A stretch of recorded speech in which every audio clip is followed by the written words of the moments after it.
Live on CBC, Hockey Night in Canada, brought to you by Molson, Canada's name in beer since 1786. Brewers of Molson Export Ale.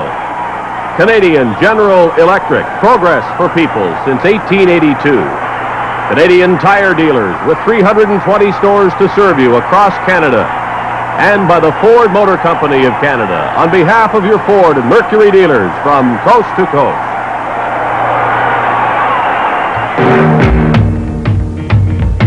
Let the Stanley Cup final begin between the New York Islanders and the Philadelphia Flyers. The scene is the Philadelphia Spectrum, which has housed two previous Stanley Cup winners. Flyer fans want to refresh their memories of those triumphs in 74 and 75 with another one to begin the 1980s. The Flyers reached this final round by beating Edmonton, the New York Rangers, and the Minnesota North Stars in a 5-game semifinal. Game number 5 saw the Flyers win 7-3. The winning goal, the fourth one by defenseman Bob Daly, who has been a standout throughout these playoffs for the Flyers. The New York Islanders get their first taste of competition in the Stanley Cup Final. And they got here by defeating the Los Angeles Kings, the Boston Bruins, and the Buffalo Sabres in a 6-game series, which saw the New York Islanders win the first 3. The Sabres mounted a comeback and took 2 victories. But then in Game 6 on home ice, the Islanders, after trailing 2-0, came back to win a missed goal by defenseman Bob Lorimer. It made the score 3-2, and the Islanders went on to win 5-2 and give their fans reason to celebrate. And tonight, the Philadelphia fans are the home fans for Game 1 of the final between the Islanders and the Flyers. Good evening, everyone. I'm Dave Hodge on behalf of Hockey Night in Canada and the Hughes Television Network in the United States. Welcome to Philadelphia, still the city of brotherly love. Used to be the city of losers, but in the next 2 weeks, Philadelphia will try to emulate Pittsburgh as Titletown, USA. Pittsburgh has the Steelers and the Pirates, of course. Philadelphia has the 76ers going for the NBA championship. And tonight, the Flyers take aim at the Stanley Cup. After it's all over, the state of Pennsylvania could, in fact, have all 4 major pro sports champions, title state USA, if you will. Now, color commentator Dick Irvin finds an interesting place to interview his cohort, Gary Dornhofer, who knows all about Stanley Cups and Philadelphia. Outside the Spectrum here in Philadelphia, there's a statue. They call it Score. It was copied from a photograph of Gary Dornhofer of the Philadelphia Flyers scoring an overtime goal against the Minnesota North Stars in 1973. Well, from Gary Dornhofer in bronze to Gary Dornhofer in person. He's our analyst tonight. Gary, they talk about a rough series, the Flyers and the Islanders. How do you feel? Well, first of all, Dick, I think throughout the Stanley Cup playoffs, we've seen some exciting hockey, not only from a skating standpoint, but also the goals that were scored and checking. And tonight, you know, you have the Islanders, very physical team, and the Flyers. You know, they played that way throughout their career, strong along the boards and in the corners. And any time that you have that good checking and that good hitting, it could lead to some fisticuffs, and you know, it may happen in that first game to try to establish superiority as far as the body contact is concerned. So far in this playoff here, home ice has not meant all that much of an advantage. Any change here in the final? I don't think so. I think the teams know that they've only have to win 4 more games to get that Stanley Cup, and it makes no difference whether it's on the other team's ice. So they'll go out there and work as hard as they can to try to achieve that goal. Okay, Gary, thank you very much. And now, let's go back to Dave Hodge. Quickly, we go to our power play team of play-by-play announcers, Bob Cole and Dan Kelly. Even more so than the regular season, when you get into the Stanley Cup playoffs, line matchups and player matchups become very important when you play a 7-game series. What are your thoughts there, Bob? You know, Dan, for Pat Quinn of the Flyers, it's going to be an impossible task, just about. We know from the semifinal series against Buffalo, Al Arbour and the Islanders had 18 line combinations, so that kind of is impossible to match line for line. However, I think they'll have to key on Islanders like Dennis Potvin, throw it into him and bump him early and try to eliminate him. And Brian Trottier is ready to break out big. They're going to watch him. And Mel Bridgman has had that assignment usually in previous series, so I would expect it will be Bridgman out head-on against Trache. Playing the best hockey of his career, they tell me, and you're dead on. I think he'll be there. You want to get an interesting physical matchup. Paul Holmgren of the Flyers mixes things up. The Islanders have a big left winger by the name of Clark Gillies. I would think those two will be head-on against each other, and something's liable to happen. I'll tell you, it'll be physical. One thing for sure, these two teams are big, tough, strong. This is going to be a physical series. Our Stanley Cup playoff coverage will continue in just a moment. Flyers get set to play for the Stanley Cup. There are reasons to think the Flyers should be favored. There are reasons to think neither team should be favored. After all, the Flyers were the regular season champions, holders of a pro sports record 35 games without a loss. The New York Islanders had a rough start and finished 5th in the overall standings. 116 points for the Flyers. The Islanders had 25 fewer points. Perhaps that doesn't mean a thing now. During the regular season, the teams were dead even in 4 meetings. The Flyers won the first 2, the Islanders the next 2. All 4 games were decided by 5-2 scores, so the goals were even, a slight edge in shots on goal through those 4 games for the Philadelphia Flyers. Each team won a game in the other's building, which might mean that home ice advantage is non-existent in this final. One surprise as far as the lineup is concerned tonight. Pete Peters will start in goal for Philadelphia, not Phil Meir, who finished up the Minnesota series. And a piece of news from the NHL, Al McAdam of the Minnesota North Stars has been named winner of the Bill Masterton Memorial Trophy, the first North Star to win the award, named for the late Minnesota North Star player Bill Masterton. Now to the booth, Dick Urban, Gary Dornhofer, Bob Cole. Thank you, Dave. And as we get set up here, first off, the national anthem.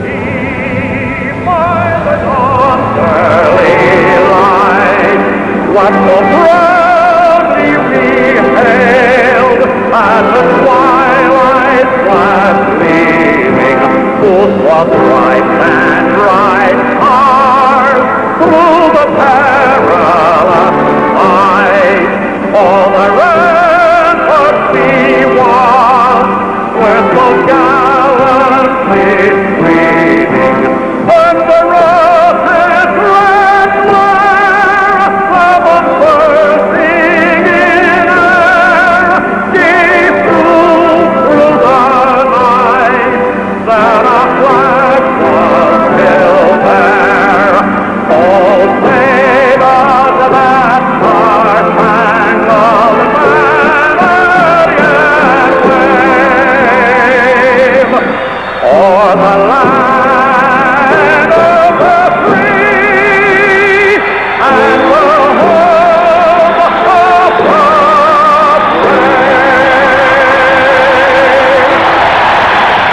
And so the stage is set for Game 1 in this Stanley Cup final round between the homestanding Philadelphia Flyers, the New York Islanders. The players were introduced individually. The Islanders met with almost deafening silence as they skated out. And, of course, the Flyers were met with tremendous cheers. And before the game begins, there is going to be a ceremonial face-off, and I think we are going to get another rather large cheer as well. My name is Dick Urban. I'm here with Bob Cole, who will call the first half of tonight's game. The play-by-play, Gary Dornhofer, the former Flyer. And, Gary, they are going to introduce Bernie Perron, who is going to drop the puck to officially begin this 1980 Stanley Cup Final Series. And you can reminisce just a bit, I'm sure, about how much he meant for the 2 teams you were on, the Stanley Cup winners in 74 and 75. Dick, when you look at these 2 teams, besides everybody in the building and we up here know that it's going to be physical, but when you get right down to it, the key person will be the goaltenders. Bernie Perron certainly played a key role in the 2 Stanley Cups that the Flyers won. Time and time again, he was so instrumental in making that big save when it really counted. And it's unfortunate that his career had to end the way it did, but he is certainly a big hit right in Philadelphia. Now here we have it, a standing ovation for one of the greatest goaltenders hockey ever saw. And it's just like old times, Gary. Bernie, Bernie, they're chanting. With that little tint of gray.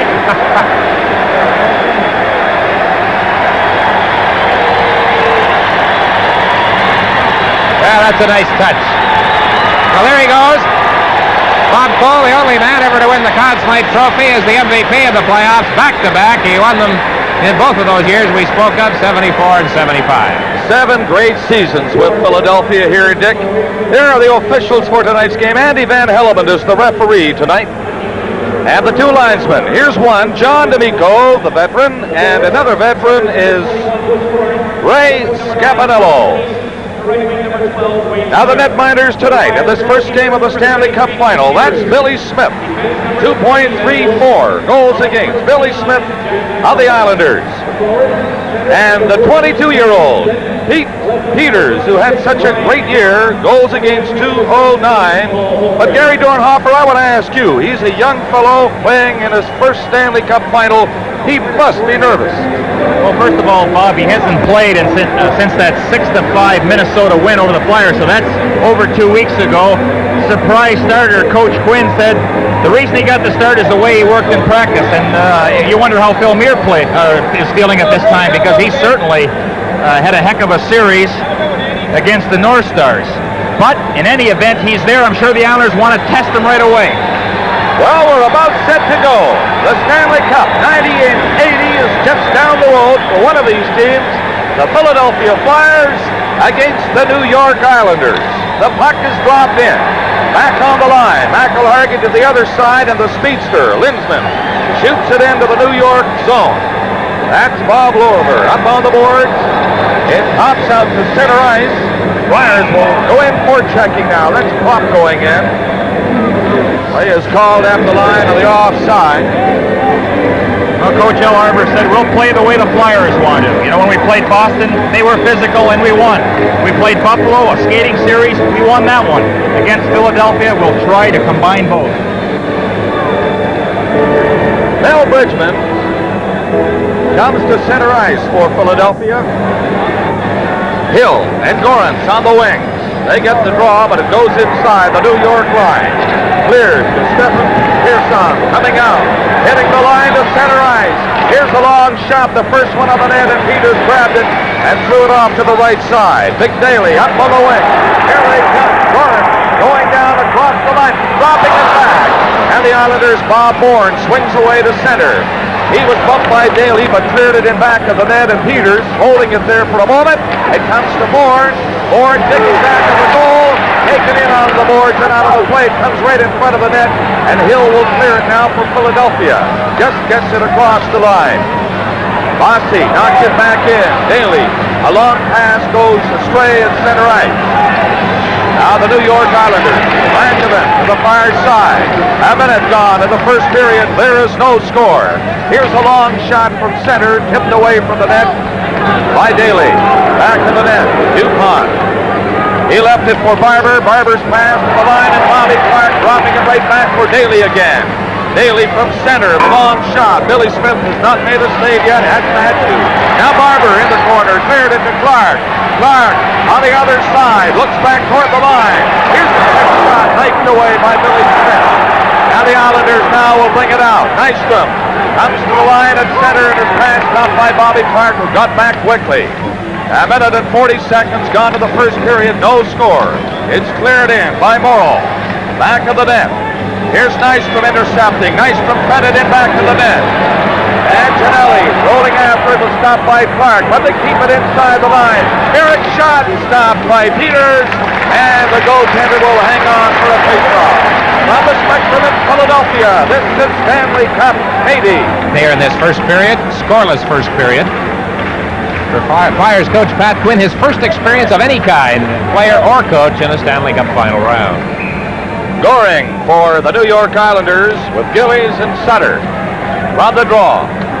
The Flyers have it back in the net. McElhargy waiting there, starting off on the right side. Now Wilson's pass at the line was stopped. He gets it again for McElhargy on the boards to center. The Islanders checking well now. Goring intercepting and shooting it back in. Here's Ben Wilson. Look out for Sutter. Wilson had to get rid of it up along the left side. They cleared to center ice. Drop couldn't reach it. And now here's Lindsman going in. Lindsman, a nice pass. Holmgren and his pass went by in front of the net to the other side. Wilson pushed one into the corner. Here's Lindsman after it. Centering it. Backhand shot. And that was wide of the short side. McElhargy trying to keep it in. Sutter trying to move it out. And Sutter succeeds. He went flying. He goes right on. We're nearing the 3-minute mark of the first period, and there is no score. New York Islanders and the Philadelphia Flyers, Game 1 of the Stanley Cup Final here in Philadelphia. Scoring now, having some difficulty. Close drop. He lost it. Scoring upended. Got back on his feet and cleared back to the line.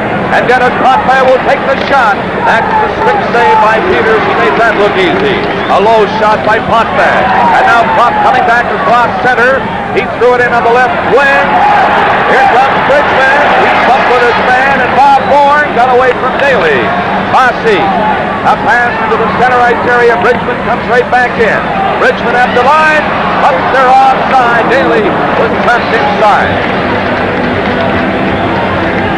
Well, there's Denny Potvin, number 5, the bearded captain of the Islanders. Gary, there's no doubt that the New York team is to win this series. Denny Potvin has to play the way Denny Potvin can play. You notice as the series go on how he will control the puck out there. Very rarely does he give it away. He's like the quarterback there directing traffic, and you watch him on the power play. That's where his role really becomes important. Here's Gorance with a shot. That was deflected up high on the glass, and it's cleared. Back near the line, DuPont let it go, and that's nowhere near the net. Daly from the other side. Flipped one in, and Billy Smith grabbed it. Threw it back to the net. Now the Islanders are having some difficulty against the forechecking Philadelphia Flyers, and they're really belting now. Tonight's Stanley Cup playoff game is coming to you from the Spectrum in Philadelphia. Bob Cole along with Dick Irvin and Gary Dornhofer for this first game of the Stanley Cup Final, nearing the 4-minute mark of the first period, and there's no score. Bridgman for Philadelphia. Getting the draw, gets it back quickly. But Gorance couldn't move it. Now here's Bourne. Down to the line, he was stopped. They go across the line and they're offside at the Philadelphia line. Well, there is Moose DuPont. He is a veteran playoff performer. Tonight his 114th playoff game. Now, Moose is one of the 6 remaining from those Stanley Cup years, and you talk about a team, man. That's DuPont. From the draw, Bourne gets it back. From center, it's cleared in, and Daly has lots of time, but here comes Buttier. He bumped with him. Up along the boards, Philadelphia coming out. Hill gets to center, takes a long shot in off the boards. The rebound comes right back in front, and it's cleared back to the net harmlessly. Bossy push one over at the far side for Langevin. He gets it up on the left wing, and Bourne's pass to Bossy at center. Bossy had some trouble, had to move back with it. And now Bourne, a long rising shot, and Peters gloved that away. Bourne comes back out with Kelly, who's out for the first time. There he goes. He usually stirs things up. Kelly in the corner for Philadelphia. Langevin fell down against Kelly's checking. McLeish gets set to make a play. McLeish from the corner to Kelly back to the net. But he stopped this time. Langevin, look out. There's something in the corner over there. And Kelly really has got the crowd going now. Back for New York. Coming in on the wing, Tonelli. He left it near the line. And Philadelphia back to cover up. Here's McLeish. He's starting away. He's hit hard and that's flying. And the shot by Kelly, a weak one wide. And Billy Smith just cleared it back of the net for Lane. And he got away from Kelly, who was coming in quickly. Now Bob Nystrom up across the line going in. Nystrom was bumped and put on stride. And the Philadelphia Flyers come right back out. It's cleared into the zone. Smith out of the net, shooting it to the corner, and Merrick left it there. Now Merrick didn't see that long pass go down the ice, and Bobby Clark has it at his own line, up through the middle. Goes to Leach, he just shoots it in, and wide of the net. Lane for New York, coming out. Up to the 6-minute mark now in this first period, there's no score. And it's over the boards at the Philadelphia bench. Well, not much in the way of scoring chances so far. Flyers have just 1 shot on goal. The Islanders have 4, but there have been a few rather interesting collisions, Gary. Well, that's what we had talked about, the hits, and it's not goon hockey. What it is just eliminating the man from the play, making contact, not allowing that play back. Here's a good hit by Nystrom on McLeish coming up. McLeish will come into the play. There, both of them go down. That's good contact. Now back to the live action, and it's cleared down the ice in the Philadelphia zone. That's icing called against the New York Islanders. Cal number 3, Ben Wilson. We'll have a feature on Ben during one of our intermissions tonight on our show. His second season, former Kingston, Ontario junior. And he didn't play that much, Gary, at times during the playoffs. People here in Philly say he was having his problems. Well, they've been really on him. You know, he has multi-talent. Everything he does well. If he has one fault, he'll overhandle that puck. Try to beat one more man, and he gets himself in a lot of trouble because of this. Philadelphia with Bobby Clark, Barber, and Leach. McElhargy on the defense, along with Ben Wilson. There's Bobby Clark, the leader of this team through 2 Stanley Cups and looking for number 3 starting tonight. The Islanders, of course, have other ideas. It comes back near the line and kept in by Wilson. Now Clark. He threw it into the corner and back of the net. It's Potvin feeding a pass up on the left wing, and Wilson stops it again. McElhargy didn't go quickly down the alley, and Howard bumped together. Now Howard going in after McElhargy. It's cleared at the line. Wilson up for Barber. Here comes Leach in on the wing, and Potvin got there first, and the Islanders in control of their own zone. Here's Butch Goring hitting center ice. Goring's long shot up high and missing the net by a couple of feet. Clark took his man in on the board. At the line, it's stopped. Long shot by Lorimer, and that's blocked. Wilson trying to get it out of his own zone. Barber just tipped it out across the line to center ice. They're at the 7-minute mark of the first period. There is no score, and the Islanders are offside. This is Stanley Cup 80 from the Spectrum in Philadelphia. Team's 1 second short of a 7-minute mark in this scoreless first period. Tom Gorns, native of St. Paul, Minnesota. On the right side, right here for the Flyers.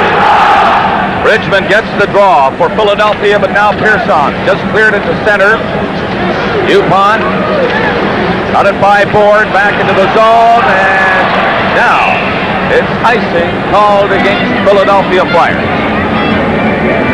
Now Stefan Pearson, the former Swedish national team player, in his 3rd season. Gary, when he first arrived, he set a rookie record in the NHL for assists for a defenseman in his first season. He's played a lot lately, more so this season out of the last year's second year. Well, he becomes so effective, especially on that power play, and believe me, the Flyers are aware of what he and Potvin do back in that defense. But you know, so far tonight, the Islanders have had a relatively easy time coming out of their zone. What they're doing, as soon as they get possession, they're throwing that puck along the boards, and the wingers there waiting for it. The Flyers really aren't challenging along the boards. They're having an easy time getting out. They're going to have to make some kind of adjustment. Bossy with Merrick and Bob Bourne now. A new combination up front for the Islanders. You'll see many for this team tonight. Al Arbor just moving everybody around. And Philadelphia's Jimmy Watson. It went by his stick up along the boards. It's kept in. Bossy coming in close. He can't pick it up. And Watson will now move it ahead. And here's Pop coming to center. Linsman looking for the pass. It was blocked by Pearson and cleared back into the center ice area. Holmgren, he couldn't get it over to Linsman. Back for the Islanders. In on the wing lines of it, pass to Bourne around the net. Bourne centered it. Waiting for the Bossy. And he took the backhander, and Peters covered on that short side. We're coming up to the 8-minute mark of the opening period. There is no score in this game. Here's Linsman feeding in. It hit his skates. Merrick got in the way. A long shot then was just off the mark. And now Nystrom comes right back down the right side for New York. The shot was right on Peters. And Pete Peters hangs on for a face-off.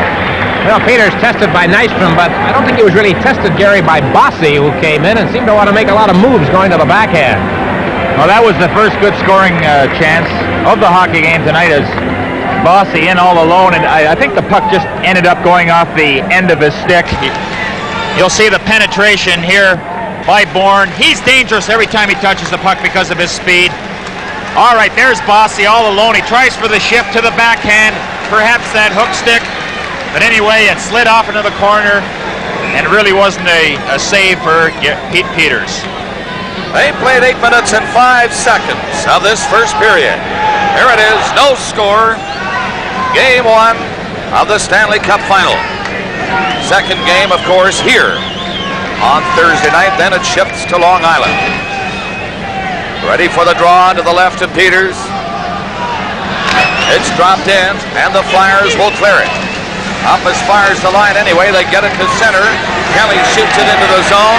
McLeish going in looking for it against Lane. Lane stops to get away from McLeish. Shoots it this way. Now Nystrom couldn't get it by DuPont. Trache lost it. Kelly gets second. Band on it. And it's cleared back to the line, and the Islanders come to center ice. Down on that far side, it's Tonelli cutting in with the pass to Trache. And there's the save by Peters. Nearly went through his legs, but he jammed him and held on. With a score, the New York Islanders nothing, Philadelphia nothing. This is Stanley Cup 80. Wrong micron. Play just underway, and it's cleared to the center ice area by the Flyers. DuPont again, and his own line hooked by Nystrom. Here's Daly getting away. A pass to Kelly. Kelly cutting into that right wing, dropped it back for Daly. Sharp angle shot, and Billy Smith stopped that. In back of the net, Gord Lane tied up on the play. Now he gets free from Bridgman. Threw it ahead. Trache gets it off the boards to center, and here's Kelly again as the Flyers change. Here's Gord Lane coming out of the zone. Lane hitting the blue line, going to center, beats a pass into the wing. Trache couldn't go through, and here's Clark starting back. He fell, got his balance back again, and shoots it in off the boards. But Leach was offside. Going to have penalties called here. I don't know what the story was. Seemed to be away from the play, perhaps. But Ben Wilson is being convoyed over to the penalty box by linesman D'Amico. And for the Islanders, they put number 12 up, Dwayne Sutter. There they are. So first penalties of the final series, and the teams will play 5 aside. Well, that's normally the way things work out. A double minor to start, so the team doesn't have to play shorthanded. There's Ben Wilson. 2 minutes on the point.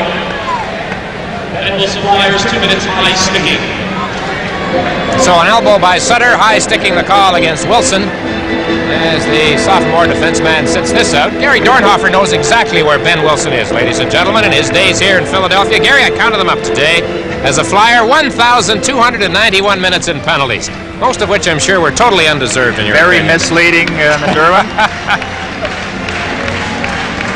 Statistics don't lie, Gary. Nearing the halfway mark of the first period. They're 5 aside now. There is no score in this game. Clark into the big circle against Goring. Clark got the draw as he usually does. Long shot on the side was cleared away by Smith easily. Now the Islanders trying to move it out. Bourne just fed it back, and Lorimer left it back of the net.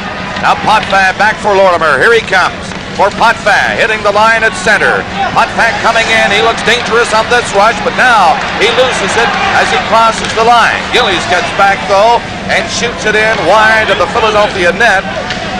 And the Flyers have to come back to regroup. Now they just line up. Watson comes to this side. The pass goes ahead to Clark, though. It's dropped back in again. Osnick comes down the right side, hitting the line, shoots it in off the boards, back of the net. And Lorimer takes over it again for New York. Went down, a scramble, Gordon, goal. Yes, it is. It's a goal.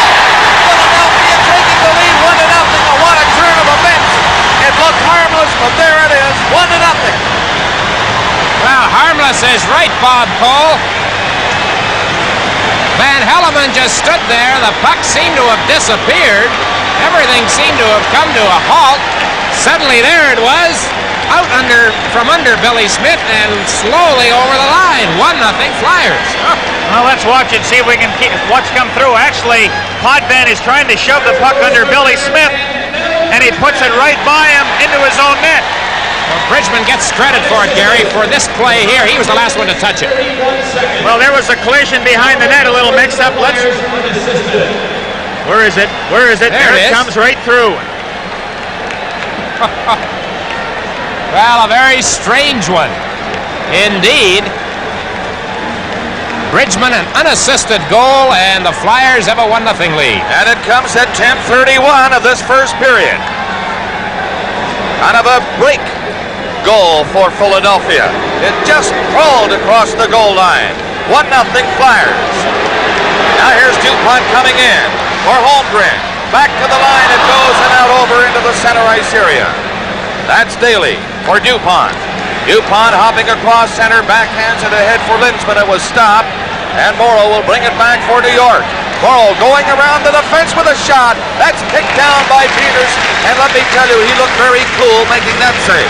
Morrow looked pretty cool moving in the right side with a good move by the U.S. Olympic defenseman who was on the gold medal team in Lake Placid. Peters has been tested, Gary. That's the 7th shot the Islanders have had. They've had by far the better chances, if you will. Well, he came out there to challenge and just take the angle away, but Morrow, Al Arbour would like to get him involved more in the offensive flow because he certainly can handle the puck, and you saw in that last play the good shift he had. 28 seconds left of the penalties. There's the shot by Morrow, and that's wide. Lane on the other side, keeping it in for New York. Philadelphia leading 1-0 with 8:40 left of this opening period. Al Hill knocked one down for McLean. She tried to go in. Sidestepped one man and another, and then fell. And Ken Morrow flips it down to center ice. Coming in is Hill with Daly catching up. Lane and Daly bump together. The penalties are over, and they're at full strength again now. With 8:20 left of the opening period, 1-0 Philadelphia, and Merrick trying to do something about it. He was bumped lightly. There's going to be a penalty to the Philadelphia Flyers on that play. Daly for tripping. Stanley Cup 80 will continue in a moment. Daly off for tripping at 11:51. And sometimes, Gary, as we look at why Daly is off right here, the way these teams score short-handed goals, I don't know. It's a question of who's the more dangerous. Trottier coming in close. A scramble for it, and Trottier centers it right to Bossy. He's shot knocked down the rebound. Bossy again. He scores. Bossy staying with it. He had 3 or 4 opportunities, and that's a power play goal, and it's tied 1-1. 11 seconds after the start of the power play, Gary, they had 3 shots in 11 seconds. Bossy put it in. Well, how many chances do you give a guy? You know, that's been the Flyers' success. They always cover up, take the puck away, and look at Bossy. 1, 2, 3. Finally went in. Red Wilson just not able to move him out of there. Bridgman had the chance to clear it.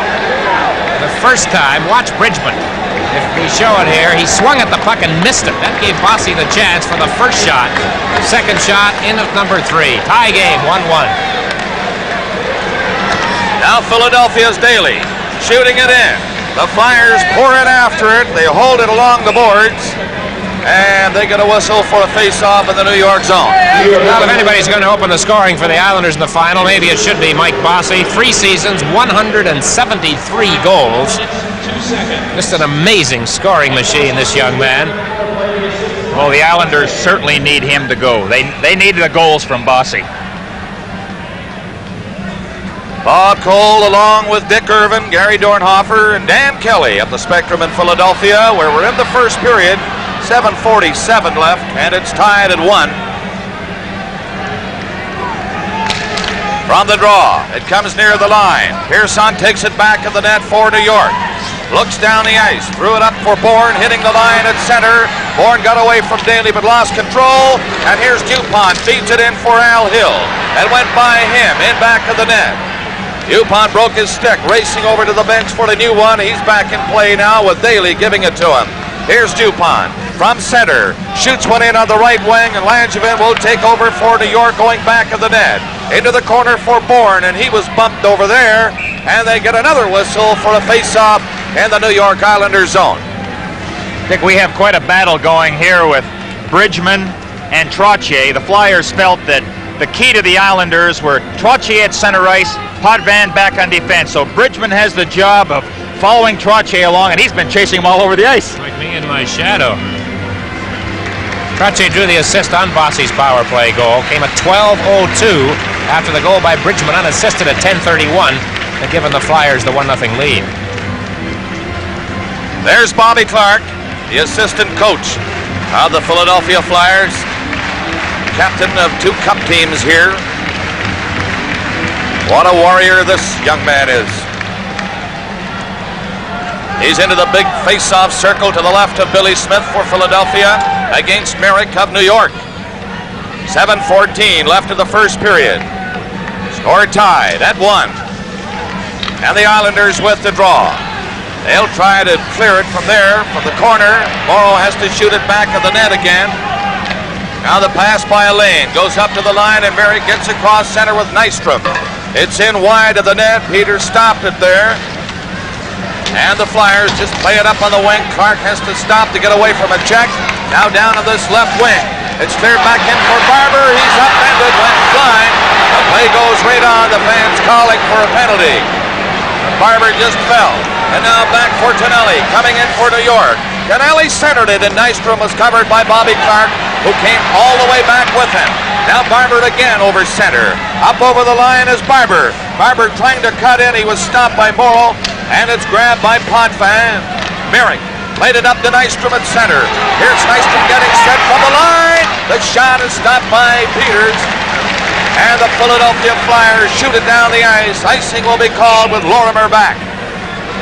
Live from the Spectrum in Philadelphia, the Stanley Cup playoffs. Goring, Gillies, and Sutter up front. Lorimer and Potvin, the two defensemen. The face-off to the left of Peters. 6-12. Left of the first period, score tied at 1. They don't line up squarely. The linesman just waiting. Now Linsman for Philadelphia is ordered out. Goring remains in. Holmgren comes in for Philadelphia. Scampanello pushing it back. Now he'll drop it in. It comes right to Sutter, and his shot deflected wide. Islanders have outshot Philadelphia 11-4 to this point in the game, but it's tied on the score. 1-all. Lorimer coming back in a hurry. He tipped it into the corner, trying to move it out for New York. And now Sutter gets to the line. His pass grabbed at center ice. It's tipped back in. Ryan Propp went in after it, and Holmgren in to help him. Here's Propp setting it up for Linsman. That didn't work. Linsman goes over. Now he has it. Gets it back to the line. Wilson's shot. That's nowhere near the net. Holmgren centered it. Look out. There's a drive. Right on. And Billy Smith covering on the angle. Stopped that shot by McIlhargey. Well, McIlhargey hasn't played much. I think he's been inserted in the lineup for a little toughness behind the blue line. Billy Smith really had an easy time of that. There was nobody in front of him. Something uncharacteristic for the Flyers. Holmgren was trying to get in there, but he was blocked off. Interesting matchup out in that shift. Kenny Linsman, Butch Goring. That's a big job for Goring to try to contain Kenny Linsman and also the two big guys, and Clark Gillies and Paul Holmgren. Gary Linsman, the fastest in the league. There's no question about that, Mr. Cole. He is by far. 5:33 left in the first period. Score tied at 1. That's Holmgren, number 17, against Trache.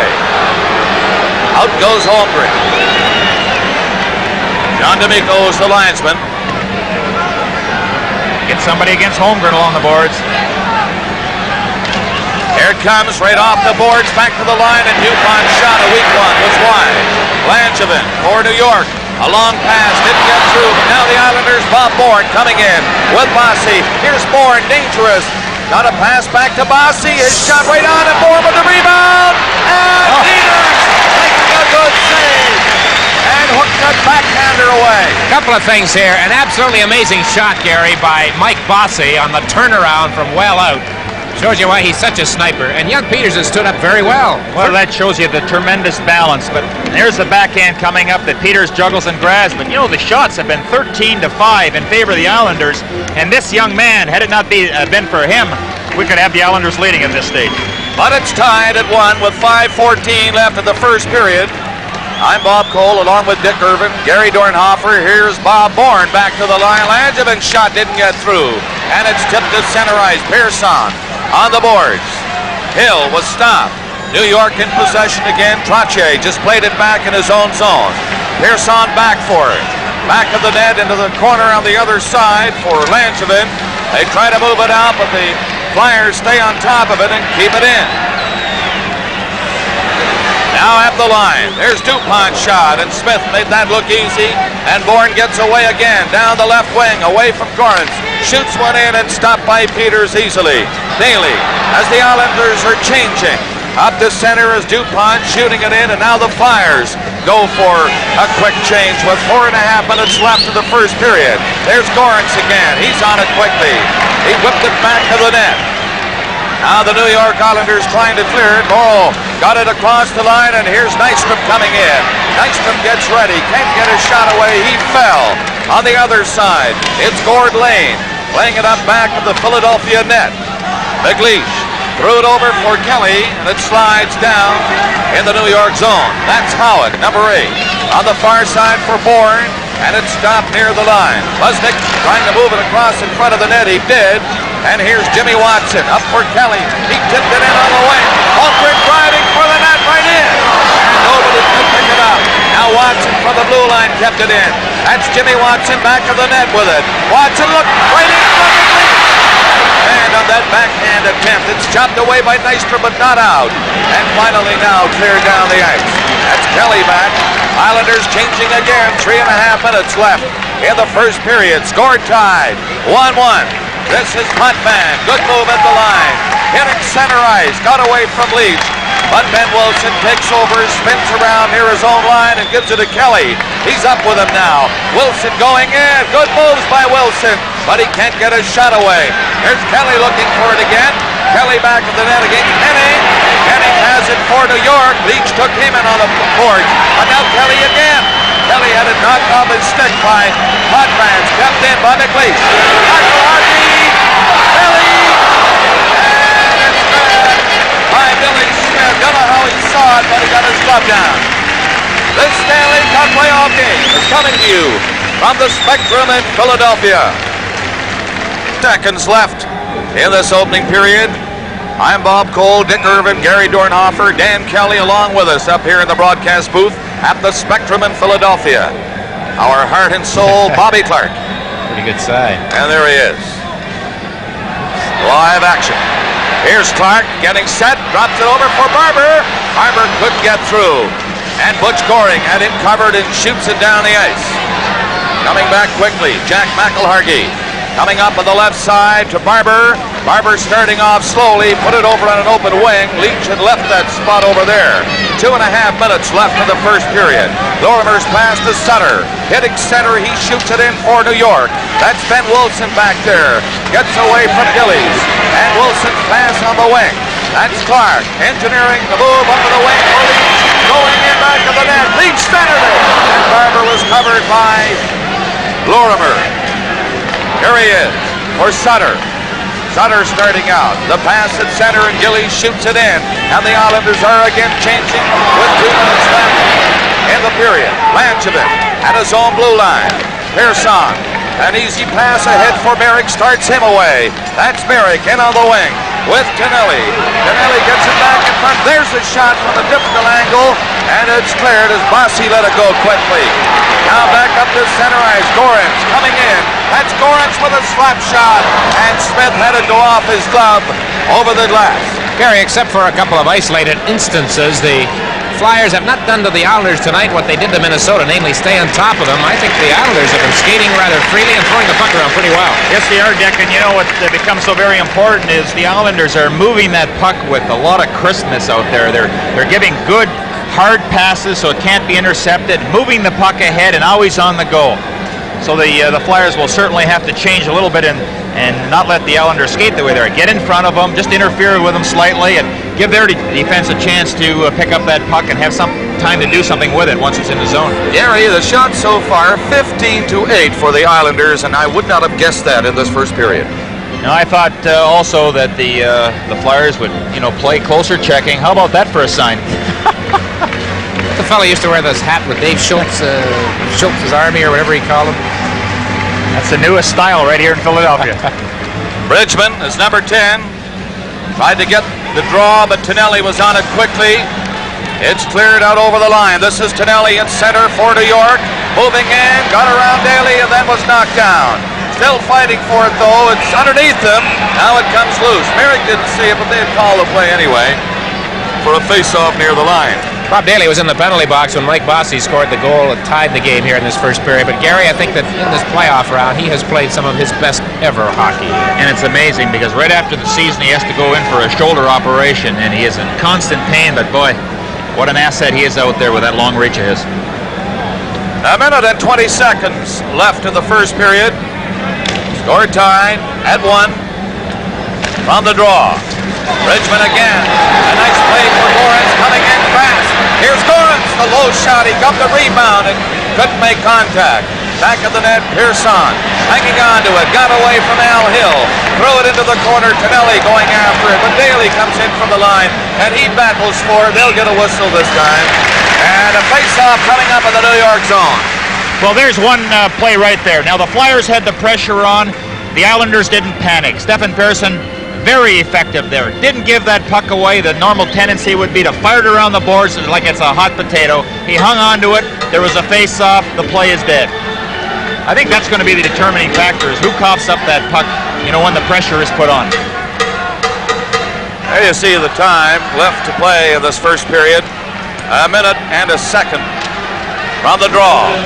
Islanders on it right away to try to move it out. Bossy got it to the line, but not out. Kept in by Holmgren. Philadelphia looking for it, but it's Mike Bossy. A pass ahead up the line at center. Trottier shoots it in. Out of the net is Peters against Bourne. It was in quickly. Here's Bossy trying to set it up. Two Islanders in front of the net on that play, but they couldn't get the pass over to them. There's Bossy still fighting for it. 35 seconds left in the period, and it's cleared into the center ice area. Now Daly going back, but offside was called at the line. For this game and series, a lot of people thought the Flyers would try to slow down Mike Bossy with some physical checking on him, but I tell you, he's had some pretty good chances tonight. Dick, when you're as elusive and as speedy as Bossy is, it's very difficult to hit a guy. The only way he's going to become vulnerable is when you get him in the corners or along the boards, but Bossy seems to head for that open ice all the time. Then he's tough to hit. There's another guy, Bob Bourne. How do you catch somebody like that in order to hit him? You can't. These teams split the 4 games they played in the regular season. 1-1 here in Philadelphia, 1-1 at the Island, and ironically, all of the scores were 5-2. Now 31 seconds left in the period. Andy Van Helleman just ordering the Islanders back. They cannot make another change. They wanted to. I think Bossy has to be on. Yes. So Bossy comes on. Van Helleman spotted that move. And Sutter has to leave. There's Bossy, 22. We've got Bossy, Trottier, and Gillies reunited. They haven't played together all that much. Now they say Gillies has to leave, so Bourne goes back on. Well, again, those lineups, they will only be that way for a period of time. A lot of juggling by both coaches. Well, with 30 seconds left in the period, Jimmy Watson is scampering back for it. And he has it back in the net, in the corner. 23 seconds left. He drops it for Clark. Bobby Clark doesn't see much room, but gets the pass away for Barber. He couldn't pick it up. Now Sutter played it in on the wing. Gillies nearly got loose. Back for Leach of Philadelphia. In with Clark. 10 seconds left. Here's Leach breaking in. He overskates it in Gord Lane. We'll move it down the ice, and that will kill the period as Peters watches it go through the crease just as the horn goes to end the first period, and we all thought it would be a physical, tough, rough first period. It was rather mild, Gary. Well, there were a few good hits, a lot of good skating out there, but I thought the key to that period was the work of Pete Peters. He came out with several outstanding saves. And so the score at the end of the first period is New York Islanders 1, the Philadelphia Flyers 1. Of the Stanley Cup final, Mel Bridgman opened the scoring for the Flyers, and then on a power play, Mike Bossy tied it for the Islanders, who outshot Philadelphia by a 15-9 count. It's a pleasure to welcome the captain of the New York Islanders, Dennis Potvin, and I must ask, first of all, about the Mel Bridgman goal. A weird one, to say the least, to start this game. Well, there was a little mix-up behind the net between Smitty and Bob Lorimer, and I think that's where Mel got the loose puck, and he came around, and Smitty made a great effort to come back, and he had the puck and everything. His legs were spread open, the puck was sitting there, and usually, in a situation like that, you'll just try and smother the puck under the goaltender, and as soon as I moved it, I guess something happened, and it just trickled by the line, and I was upset that there wasn't a whistle call, because I thought there had been plenty of time where the puck had been smothered. There should have been a whistle, but he called it that way, so we had to give up the first goal. It was significant that you came back to tie it. Mike Bossy did. Significant that you did it on the power play. The theory has been that if you score on power play opportunities, the Flyers are going to be rather reluctant to play their game, which might lead to penalties. Makes sense to me. Well, it certainly helps us, because that's a situation that I think playoffs, it's a necessity to have a good power play. And I think that it's against a team like Philly, who's apt to start running around and maybe take a lot of hits and maybe take a few penalties. It's going to hurt them if we can score on their power play. That was the only power play opportunity of the period, and there was all this talk about a physical game. People were wondering whether it was going to take an hour and a half to play the first period. What do you think when you read all of the stories about how tough, dirty, rough it's going to be? I think that everybody sort of looks at the paper and says, well, this gentleman wrote a nice article, but I think he's wrong, you know, and then this gentleman wrote another nice article, but he might be wrong too. I think both teams respect each other a lot, and I think that's where the difference is, you know, and there's a lot of respect amongst players, amongst teams, coaches, and I think that the two teams, both in the same division, we played a lot against each other that we're not going to prove anything to each other. There's nobody that's done anything out there that we haven't seen before, and the tension right now, I think you can cut it with a knife, and it's slowing the game up a little bit, but I think it'll pick up as the series goes on. Maybe we can get even with the newspaper writers. They've been saying you're thinking more about defense than offense, which is a change for you. How true is that? Well, I guess because of the scoring stats, you know, I haven't been scoring too many goals, but I've had my opportunities. The puck hasn't been going in the net. Power plays, I've had my good shots. I haven't been scoring, but there's no question that there's no need for me to carry the puck like I did in past playoffs because we've got so many forwards now that are doing such a great job up there that it'd be silly for me to take the chance on getting caught up the ice. And I just try and generate the attack from our zone, move that puck, keep our forwards moving, you know, keep them on the fly. And I'm very satisfied with that. The outcome of the game is most important. Sure, Al Arbor's satisfied with it too, and the Islander fans. And I think you can be satisfied with the first period. Slight advantage for the Islanders and a tie on the scoreboard. Thank you, Dennis, very much. Thank you. Dennis Potvin, the captain of the New York Islanders. Next, we'll look at another defenseman on the other team, a younger man, Ben Wilson, as Stanley Cup 80 continues in just a moment. Philadelphia when he's playing well, and he's done that often in these playoffs. People describe hockey as grown men playing a child's game. And as Shaw once wrote, childhood is much too precious to be wasted on children. Ben Wilson plays with the intensity of a man and the spirit of a child. Hockey is a big part of his life, and it keeps him busy. Well, during the hockey season, hockey is demanding physically.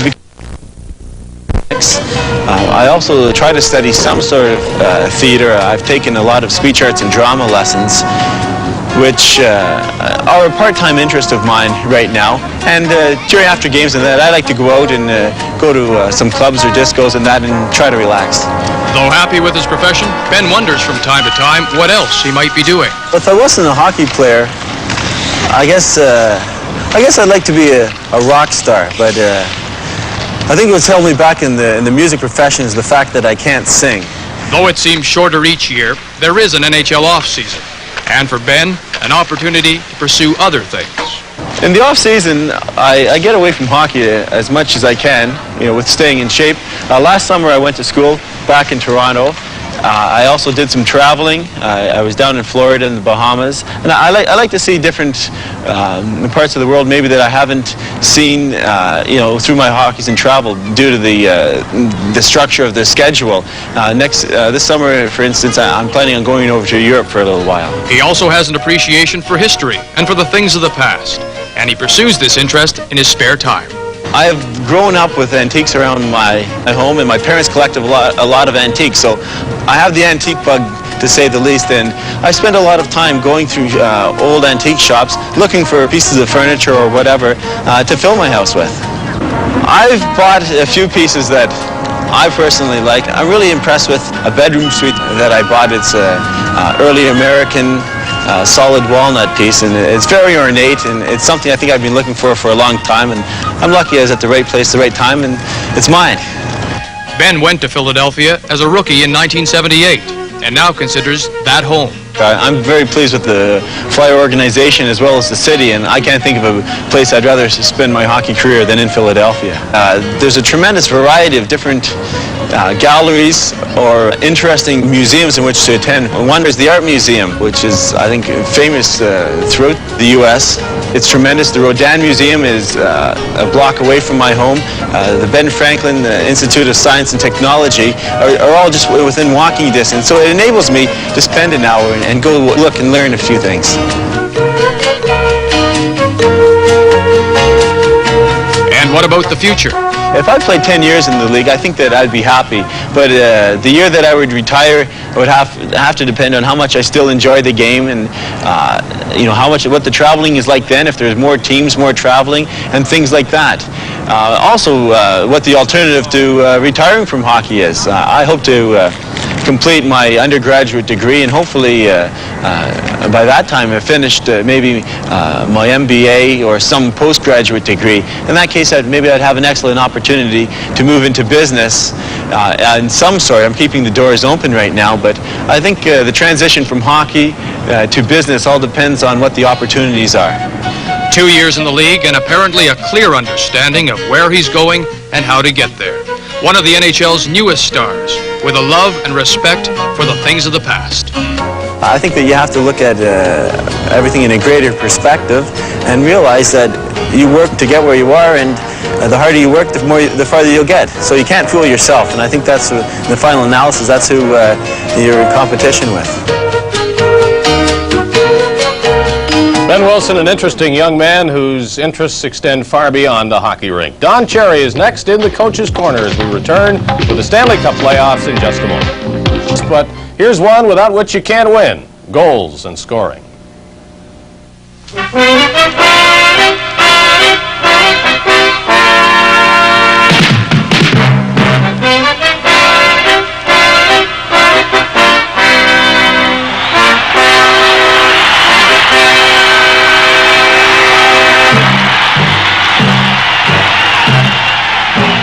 Tonight on this episode of Coach's Corner, we're going to talk about goal scoring.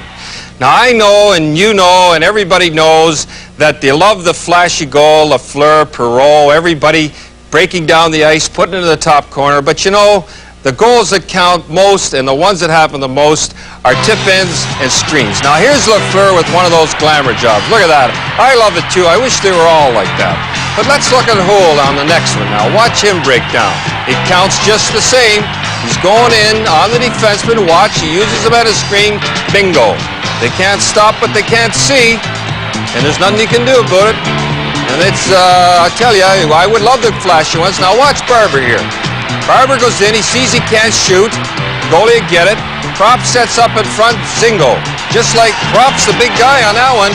He wouldn't have gone in without Prop. And I'll tell you one thing right now, that if you don't have a guy in front screening, you'll never score a lot of goals. Now, we have tip-ins. Now, here we go on tip-ins. The guys practice this all the time. Here we go. Watch this. This is Gretzky. Not a bad hockey player, I'll tell you. Scored a few goals on us. Got a stick on the ice. That's the key.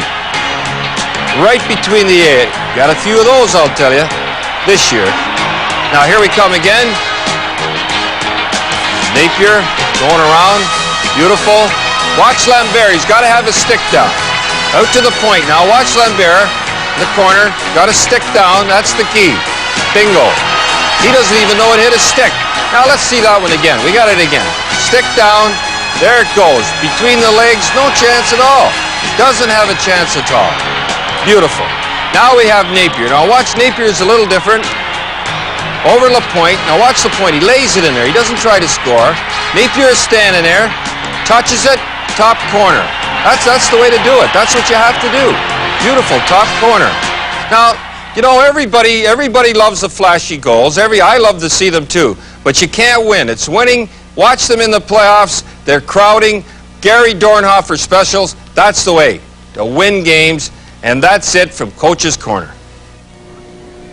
Don needed the Mel Bridgman goal from the first period to prove that they don't have to look good, and that one certainly did not look good. But it counted. It's the reason Philadelphia and the Islanders are tied at 1. And now, for the second period, Dick Irvin, Bob Cole, Gary Dornhofer. Regular season and lost only 5 times. Native of Edmonton, played in the Maine Mariners, the organization, the farm team for the Philadelphia team, and played very well. So we are set. Bob Cole for the second period. Okay, Dick, it's tied at 1 as we get set to start the second period. Now it's underway. Philadelphia in possession from the draw.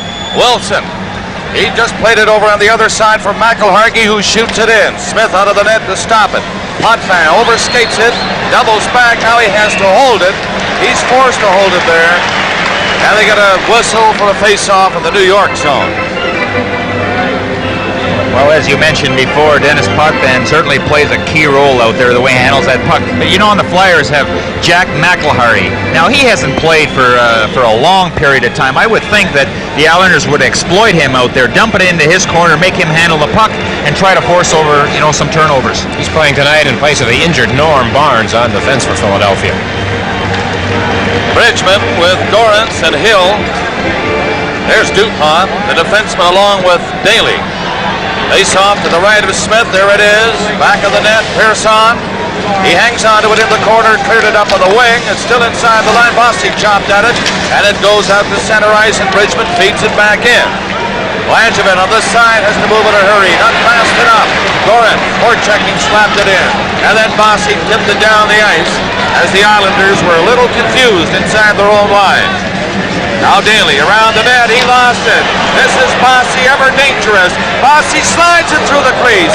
And Al Hill will bring it out for Philadelphia. But getting back quickly is Trottier, and he left it there. Bridgman circles back to center. A good move. Now Bridgman laid it up on the wing. It's cleared in. Flyers went in looking for it. Hill went wide. The fans calling for a penalty. Play goes right on along the boards. They jam in on it, and there's no further play. Little talking, little pushing, nothing develops.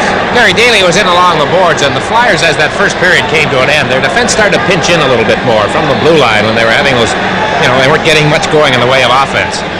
Well, anytime a team will throw that puck along the boards, that's what you do, force them. From the Spectrum in Philadelphia, this is Stanley Cup 80.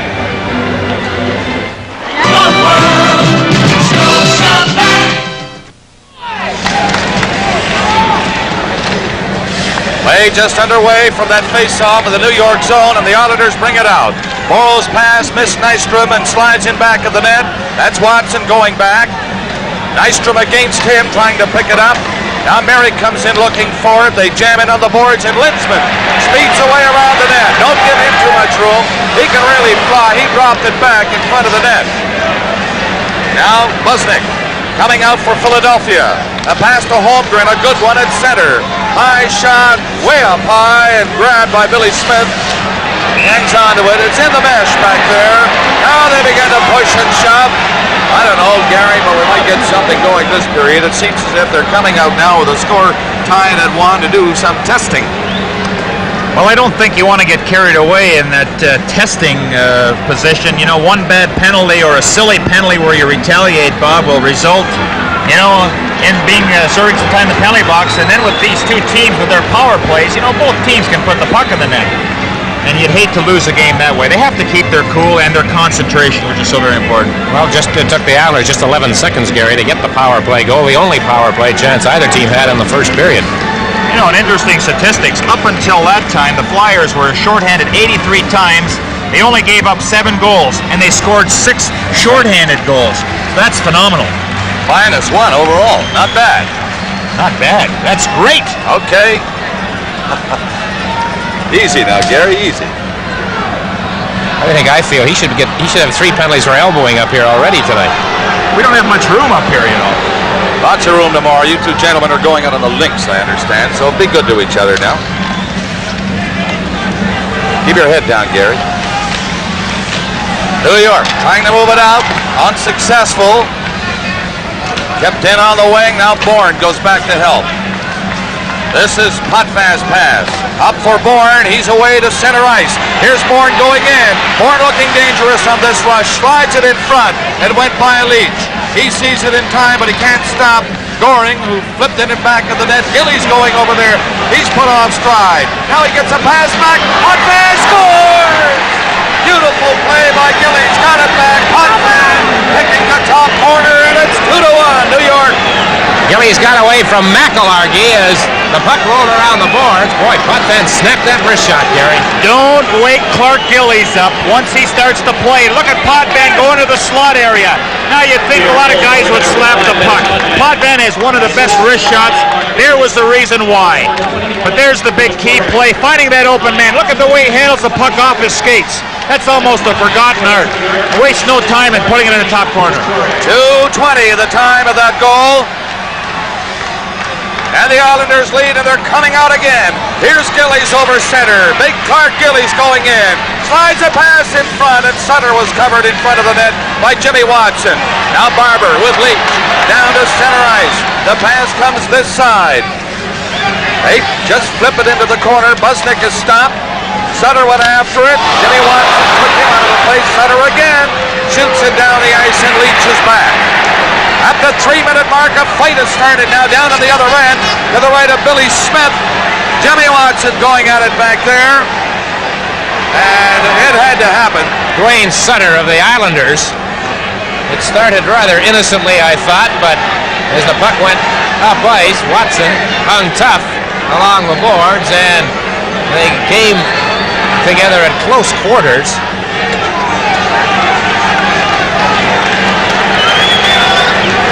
Yeah, that's the first outbreak. Watson's the man in the white underwear. Well, it was a matter of time. You know, you could sense something was going to happen at the start of this period. Maybe after one round, things will cool off. You know, they got it out of their system. I don't think either team is going to be intimidated. Not in the finals, that's for sure. Tonight's Stanley Cup playoff game is coming to you from the Spectrum in Philadelphia. Have taken a 2-1 lead. Again, Clark Gillies keeps his balance and then finds Potvin, but I like the way he handles that puck off his skates and just the wrist shot. And now Jimmy Watson has left the penalty box and is going to the Philadelphia dressing room. The undressing room. I think his suspenders have broken. One or the other. It's as far as he got, the corridor. Okay, here's Wilson at the line, shooting it up for Kelly. It hit him and bounced right back to Wilson. Now on this side, Busnick spinning around near his own blue line. Not much room there thanks to Wayne Merrick's checking. Busnick again hopping across center, shoots it in. It's wide of the net in back of the goal. New York trying to clear it out. Kept in by Philadelphia. Tonelli couldn't move it. That's Holmgren back there trying to get over in front. And now Merrick. A pass down to Nystrom at center. He had a little trouble. Now carries in. Nystrom's low shot. And then stopped by Peters. 3.5 minutes gone in the period. It's 2-1 Islanders. They're at it again. And there's a shot by Nystrom. That's knifed away by Peters. New York Islanders looking very impressive in this first game of the Stanley Cup Final. And they've jumped out in front 2-1 here in the second period. I'm Bob Cole along with Dick Irvin, Gary Dornhofer. And here's Nystrom coming in again. Nystrom has stopped before he can move toward the net by Ben Wilson's check. Kelly for Holmgren. He has to wait in his own zone. Got away from Tonelli. He and Kelly then bumped together. Now Trottier moved in after it. He's across the line up and it went flying. It's dropped back to the line. Here's a shot. Deflected. And it hit Peters. Don't know how. And he kicked out his skate and made a save. Big break there. I don't think Peters saw that one, Gary and Dick, but it dropped right down toward him. Bob, when Morrow let that shot go, it changed direction. And Peters, you're right. He didn't know that it hit him, I'm sure. And the Flyers were very lucky right there. Well, we have a first for you, ladies and gentlemen. Here is our first replay of this final round of a player getting his suspenders repaired. There may be others, but that's the first one. Wait. You know, another thing that the Flyers are certainly coughing up that puck with that relentless forechecking the Islanders are employing here. Morrow keeping it in for New York. The Islanders lead 2-1. And they're in forechecking deep now. Trottier along the boards. He's leaving it there for Bourne. Now Bourne has it. Bob Bourne taking a look. And DuPont carried him in on the boards. Trottier was bumped by Bridgman. Bridgman stopped by Trottier. He's still with it. Brian Trottier centered it. It's cleared away by Peters. Now Morrow at the line, keeping it in. Great pressure now. Applied by the New York Islanders. Bourne is belted by Daly and knocked down. And Gorens comes up with it. Can't get out of the zone of the first attempt. Here it is for Daly. He'll bring it down. Daly to center his pass. Hit a skate. Tonelli blocked it. DuPont now on the right side for Al Hill. Went behind him. Now Hill has it. Hill going in. He played it in by Gorens. Into the corner is Lane. Lane for New York. Here's Bossy. Bossy's pass went behind his man, Howard. Now the Islanders had to come back. Brian Trottier coming out. The right side for Bossy. He was bumped near center ice. And again, Philadelphia's Bobby Clark. His pass is stopped. Checking close now. Here's Howard going across the line. Both teams changing as the play goes on. And Bobby Clark has it. They're nearing the 6-minute mark of the second period. Pass down to Leach leading in. Leach against Potvin. Got the shot away beautifully. And Smith grabbed it. This is Stanley Cup 80 from the Spectrum in Philadelphia. First shot on goal in this second period. The Islanders have had 3. One of them, Denny Potvin's, went in the net for the 2-1 lead.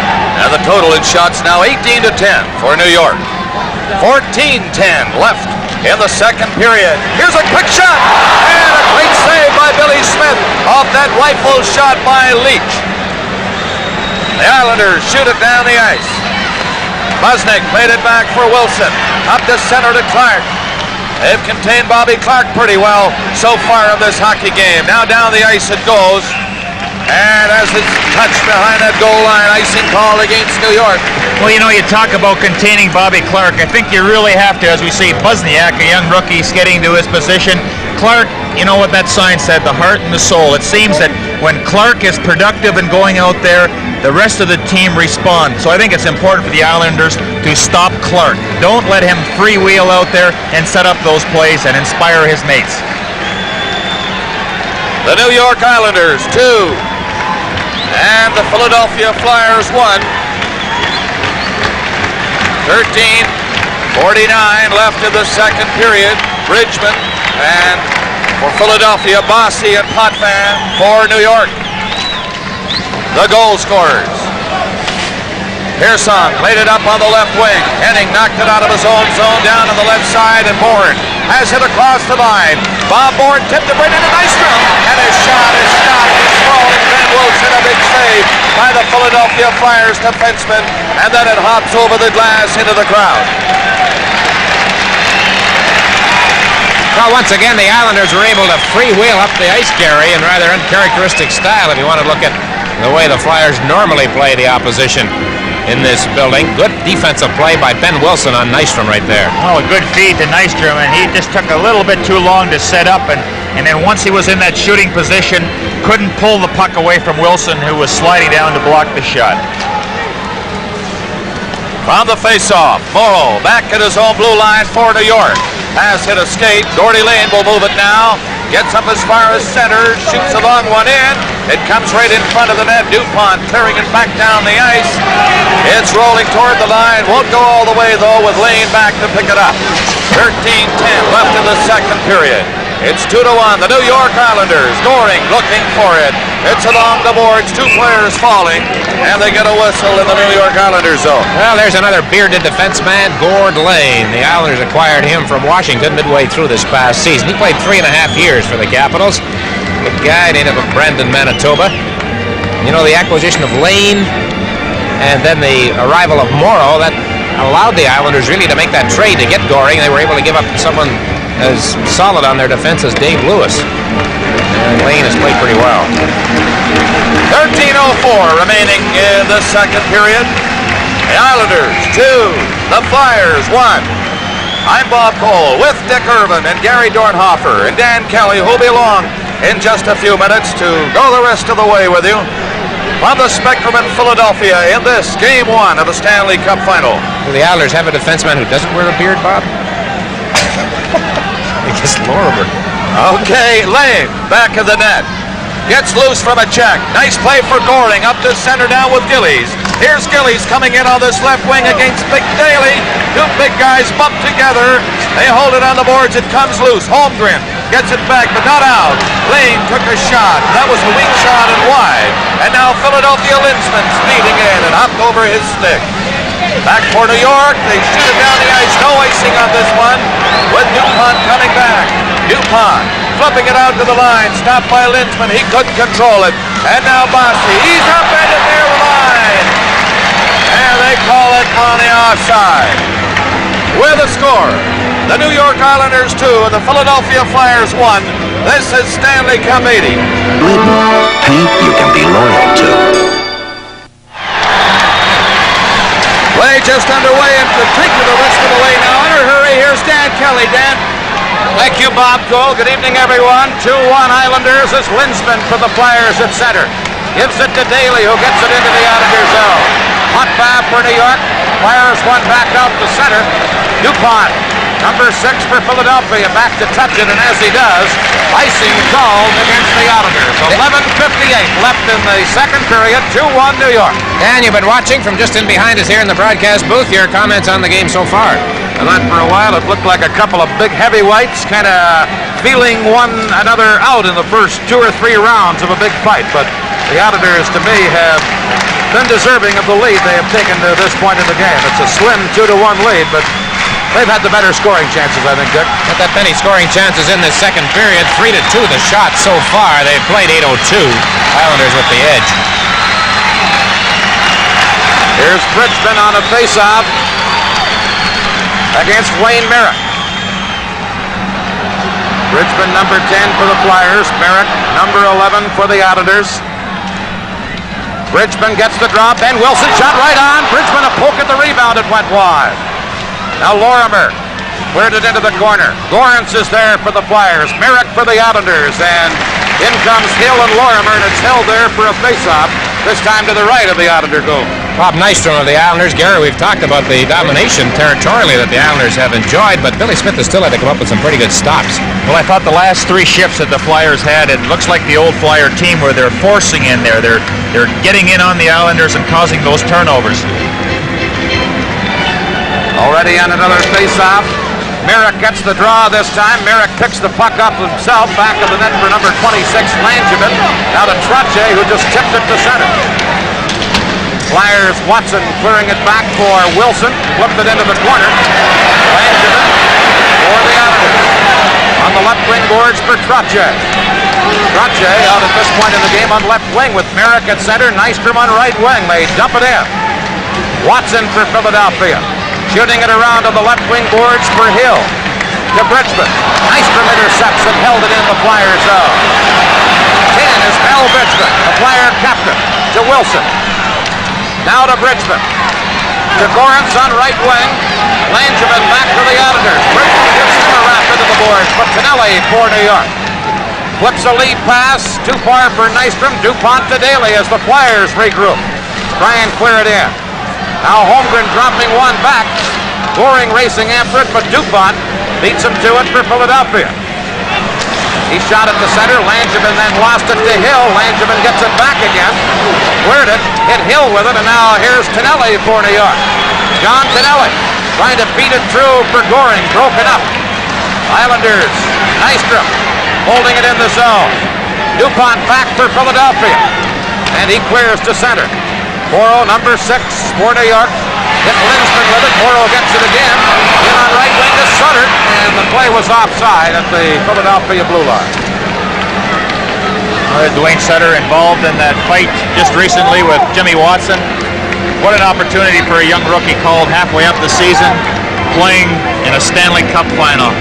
There tells the history of the Flyers, gentlemen. 2 Stanley Cups. You know, it was an interesting comment that Bobby Clark made. He said trying to compare the team to, that are trying to win the Stanley Cup now from the other years. As the other years, they won the 2 cups. This one has yet to win. We will see. There's a man who knows a lot about winning. The man you just heard say it, Gary Dornhofer. The man who just got the face-off, Clark. Here's Gillies flipping one in. Back after it. Watson, number 20 for the Flyers on right wing to Leach. He shot it to center. Lane for the Islanders. Loses to Clark. Clark to a bad angle. Tries to center one. Did, but broken up. And cleared away by Morrow. Back after it is Busnick. Number 28, Busnick for Philadelphia. Drop pass now to Watson. Up the middle to Barber to Clark. Clark looking for Leach. Pass was behind Leach and intercepted by Morrow. To Sutter on right wing. Over to Gillies. Gillies was checked from behind by Clark. A good defensive play. Now Henning shoots. Bad save by Peters on a slot shot by Henning. Good save by Peters that time. Stanley Cup 80 will continue in just a moment. Period.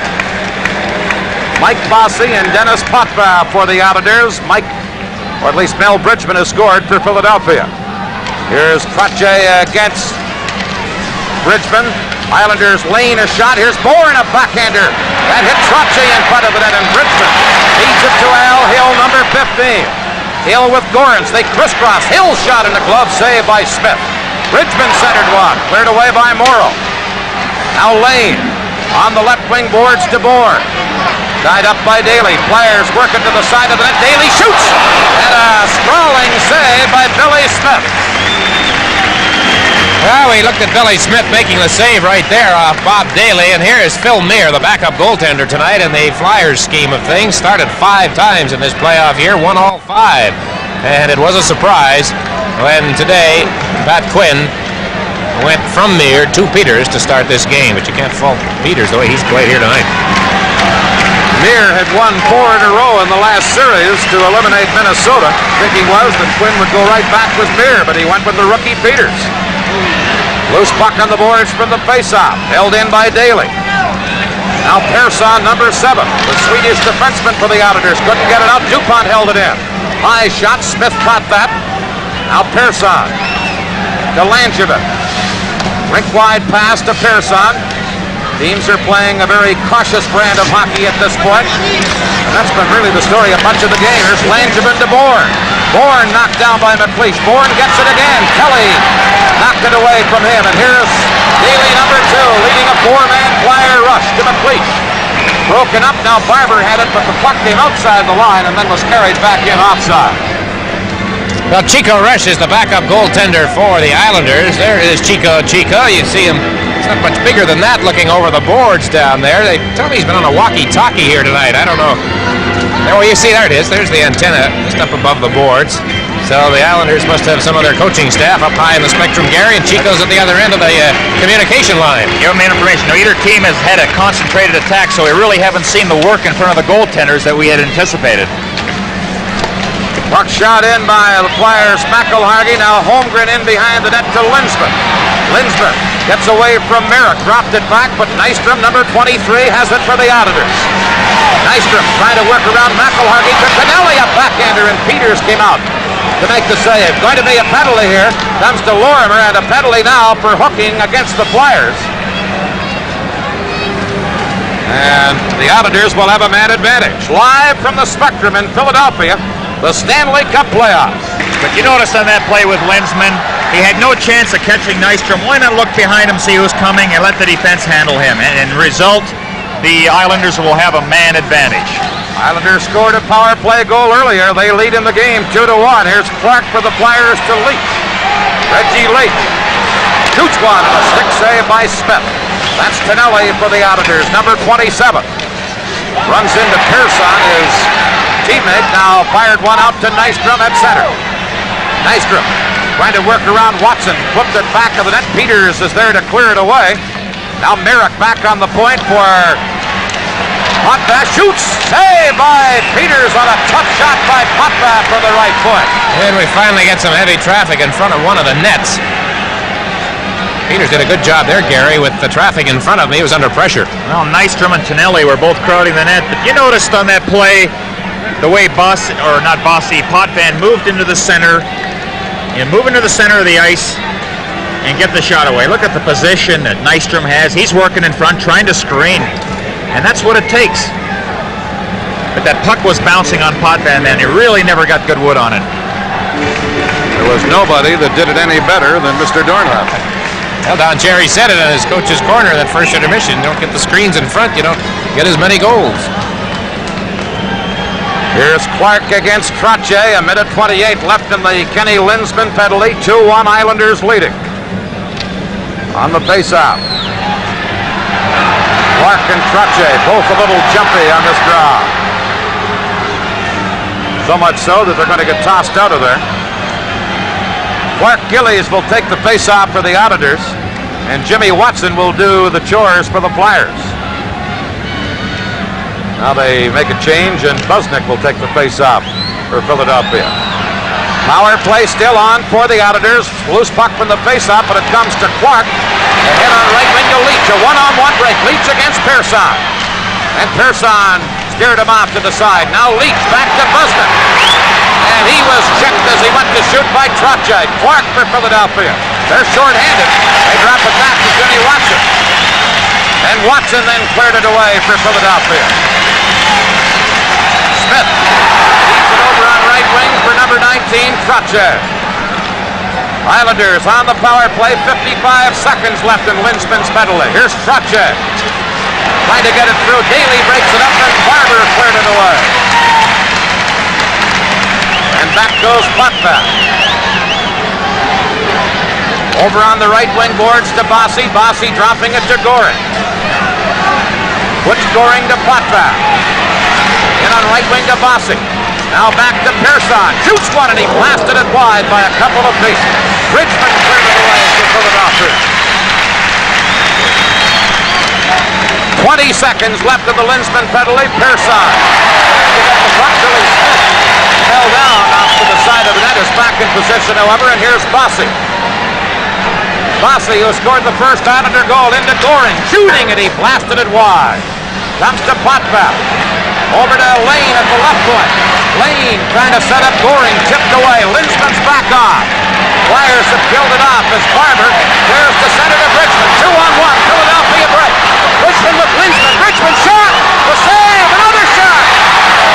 Linsman a poke at it and Billy Smith stopped 3 in a row. Well, anytime a man comes out of that penalty box, you know it's important that your bench or the goaltender lets you know that he's coming on the ice. And it could have been a disaster there for the Islanders. Well, it led to the 2-on-1 with Bridgman on the right side. He elected to shoot originally, and that's when the rebound situation developed. Here's Linsman moving in the front of the net. Bridgman number 1. Bridgman, look at that chance. Smith, good reaction. Linsman from in behind, no angle, no room. There's Lane really getting Bridgman out of there, clearing the player away from in front. There's the sign man, and you'll see lots of those in tonight's game. Islanders in the game to this point have outshot Philadelphia 22-19. They lead in the game 2-1.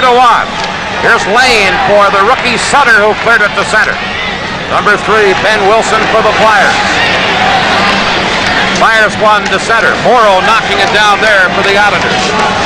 Shoots it back into Sutter, and that's offside at the Philadelphia blue line as Sutter and McElhargy have some words. Well, there's Butch Goring, a long-time Los Angeles King, joined the Islanders just before the trading deadline in the second week in March. And that was a bit of a turnaround time, Gary, for the New York club. Yes, it was. And, you know, he's a quiet individual, and he said, look, I'm just happy to be here. This is quite a thrill for me, and whatever it takes to win, I'll do it. He's got a big job in his hand watching Linsman. Goring with Howard and Sutter, the forward line for the Islanders. Faceoff is going to be just at the Philadelphia line. There's Holmgren out on right wing, head on against Howard. There are a couple of feisty ones. Goring gets the faceoff, but Ben Wilson gets the puck for Philadelphia. Over to McElhargy. McElhargy cleared one outside the line, and it's shot back in by Goring offside at the Philadelphia blue line. All right, Gary, you just said that Goring has to watch Linsman. But what about Linsman watching Goring? Because Butch can do his thing too. You know, he's not totally a defensive player. Well, that's true, Dick. But, you know, you look at Linsman, the acceleration and the speed. I mean, he's dangerous every time he's out there, and they're aware of that. You know, he has the breakaway potential, and once he gets motoring, it's very difficult to stop. And he's going to game the zone for you. That's why he becomes so effective. The Flyer line is Linsman, Kropp, and Holmgren as Islanders shoot it in. Ben Wilson back to get it. Wilson and McElhargy on defense. Here's McElhargy getting away from Sutter. Lead pass on right wing for Linsman, and that's called back on the 2-line offside on the pass from inside the Flyer line. If I may just carry that point one step further after the commercial, I will. The Stanley Cup playoff game is coming to you from the Spectrum in Philadelphia. Shots on goal favor the Islanders. The scoreboard favors the New York team too. It's 2-1. 5 minutes now left in the second period. Here's Watson for Philadelphia. Lead pass to number 9, Kelly. Kelly charges in after it. Back of the net to Barber. Barber bumped off the puck, and Tonelli for the Islanders losing it. Here's Barber in the corner. Centered it. Nystrom for New York intercepts. Number 23, Bob Nystrom. To Tonelli, and it flipped up over the boards into the Islander players' bench. Well, there's Rick McLeish in his 10th season. A somewhat controversial performer at times, Gary, here in Philadelphia. Well, you know, Ricky got 30 goals plus this year, and he was playing with different combinations throughout. Right now, he's the forgotten man. He is the extra forward. Unbelievable. I played for him a lot of years and very effective at handling that puck. He has the rate as one of the top wrist shooters in the league. 50-goal man. I will never forget the game he played against the Soviets when he played the Soviet Red Army team here early in '75. Just absolutely magnificent. Talk about controlling a game. He did that.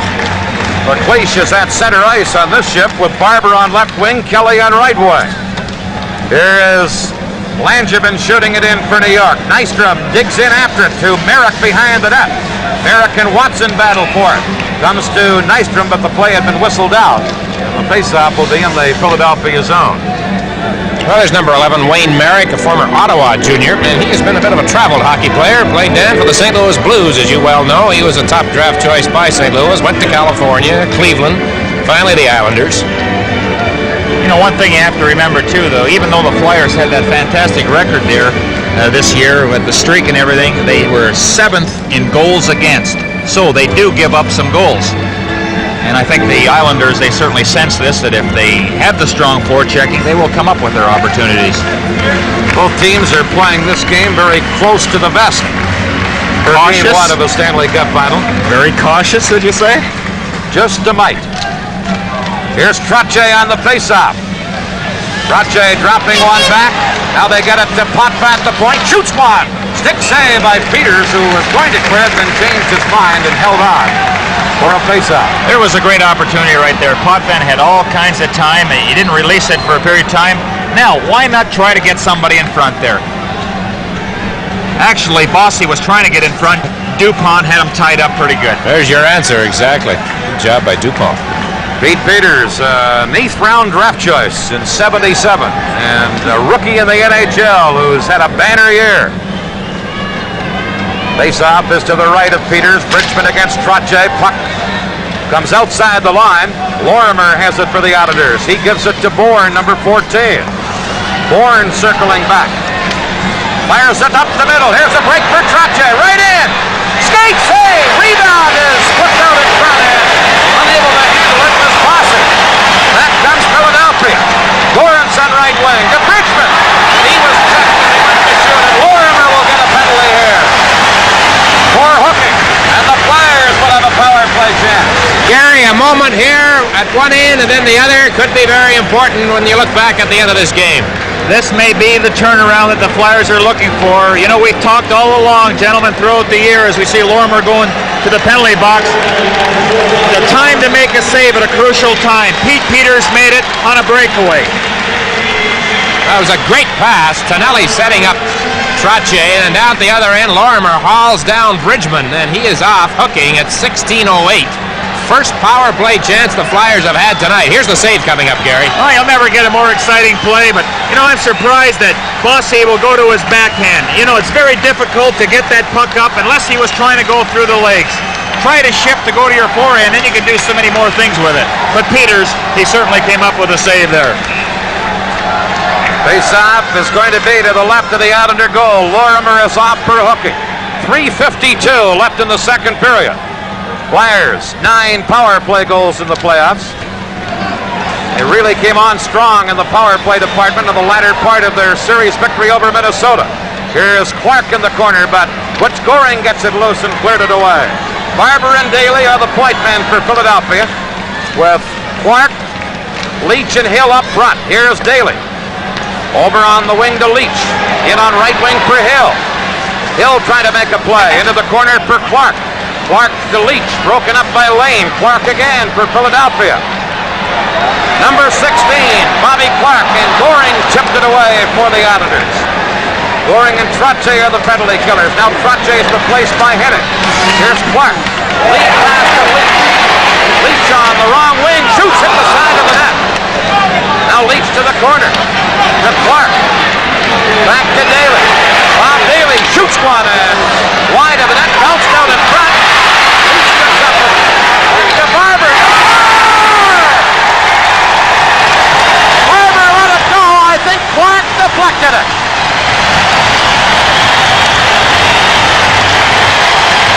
Well, that's the second power play goal tonight, Gary. These teams are going to want to stay away from the penalty box. Well, good collision in front there. Smith and Hill. But watch Clarkie get himself into position. Lane looked like he had him tied up. But all it takes is a low shot from the point and a deflection. Again, the key was a wrist shot. Just trying to throw it in that slot area. Clark deflects it in the net. Great anticipation by Clark. Saw what was happening, moved in front, Tie game, 2-2. Along with number 27, Reggie Leach. Barber and Leach get assists on the goal by Clark. Well, that's one of the reasons Bill Barber is out on that point, is because he keeps that shot low. Time of the goal, 17:08. A power play goal with Lorimer off, and it's tied 2-2 for Clark, his 5th goal of the playoffs. Shot in by the Islanders. Now back after it and in possession is Busnick, being forechecked by Tonelli. Now Watson for Philadelphia. To Linsman. Number 14, Linsman. He can fly. Tried to get through the defense, cleared away. Flyers have it again. Prop-centered one. Potvin takes over for New York. To Tonelli, number 27. John Tonelli on his backhand. Drops it to Lorimer, a shot that's weak and went wide. And then the goaltender, Peters, just held it against the side of his net. Well, it's setting up that situation you talked about, Gary. The save by Peters in the breakaway, the ensuing penalty to the Islanders, and a power play goal. I've seen it happen so many times where the goaltender just inspires the guys on the bench with that big save. That would have been 3-1. All of a sudden, we're tied at 2. There's the Flyers bench, talking things over. Barber, along with Clark. You know, after a shift, players will do that. Miss a check or an assignment, they'll go over things so they make sure they don't repeat that mistake the next time out there. On the breakaway by Trotcha, Gary, you were surprised he didn't shoot, right? Well, first of all, I must apologize to the with Bossy, but I thought he would go to his forehand rather than his backhand on that play. There's Henning winning a faceoff and comes to center. Lorimer couldn't handle it as it's tipped in, but Smith out of the net feeds it to Potvin. Shoots it around in the boards. Bridgman into the corner for Philadelphia. He's checked and Henning comes up with it, passing to Potvin. Goran steps into him. They battle for it on the board. And the faceoff will be in the Islanders' zone. Pat Quinn, the Flyer coach. Well, there's John Tonelli, number 27, scored a very important goal for the Islanders last Saturday night when the Sabres took a quick 2-0 first period lead. He got New York back in the game, and it was his pass that sent Trotcha into the clear here a moment ago with that good scoring opportunity for New York. Well, you know, both coaches are using their extra players. Kelly has seen a lot of ice time now and especially in this second period. He'll stir things up for you. Mad Dog Kelly. Bridgman, Kelly, and Goran's the forward line. Bridgman gets the draw to Daly, and a glove save by Smith on a hard shot by Daly. Now Bourne for the Islanders to Gillies. Tried to set up Goring, broken up. Philadelphia on the attack again.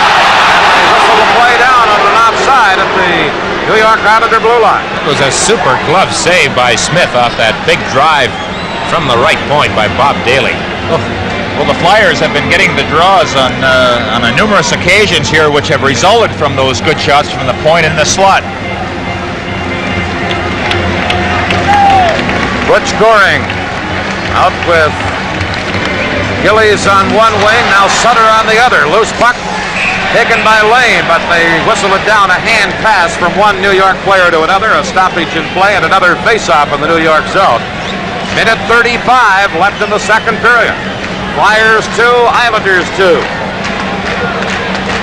Gillies and Goran's that matchup you see on your screen. Here's Bridgman against Goring. Puck comes loose. Along the boards, Goran's checked by Goring, who cleared it to center. Now DuPont to Kelly. Bob Kelly trying to clear it in. Goring knocks it down. Now Bridgman for Philadelphia. Shoots one around in the boards. Sutter, the Islander rookie. Good pass to Gillies. Clark Gillies with Goring into the Flyers zone. DuPont brings it up, and Daly then cleared it outside the line, and Ken Morrow carried back in, and it's offside at the Flyer line. Well, there seems to be a little more bounce to the Flyers. I noticed Gary during the power play leading to the goal. Everybody in the Philadelphia bench was on his feet. Nobody in the Islanders bench was. Here's that last collision. DuPont knocking down Gillies right at the Philadelphia line. 1:04 left. Well, both teams will certainly try to stand up at that blue line, you know, not allowing that penetration whenever they can. That was a good play by DuPont. Stop Gillies from getting over that line. And all he did was just get in front of him, and he's not going anywhere. Flyers 2 and the Islanders 2. Game 1 of a best-of-7 Stanley Cup final. Less than a minute to play in the second period as Potvin shoots at the center for New York. Back after it for Philadelphia is Busnick around on the boards to Watson. Number 20, Jim Watson to Busnick. Busnick played it off the boards for Leach. Potvin intercepted. Teams are playing very cautiously. Close checking. Here's Lorimer. Gets it to Trottier at center. Trottier upended by Busnick. And then Clark. Cleared one to center for Barber. Barber being chased by Lorimer. And Lorimer with a one-handed poke check knocked it away. Here's Potvin to center. Backhanding one in. 15 seconds left in the period. Clark for Philadelphia. Fires one out to center ice. Lorimer to Merrick. Fired in wide of the net. Now Lorimer cleared it in behind the net as the buzzer goes to end the second period. Shots on goal in the second period by the Flyers 12, by the Islanders 9. On the game, the Islanders have had a total of 24 shots to the Philadelphia Flyers 21.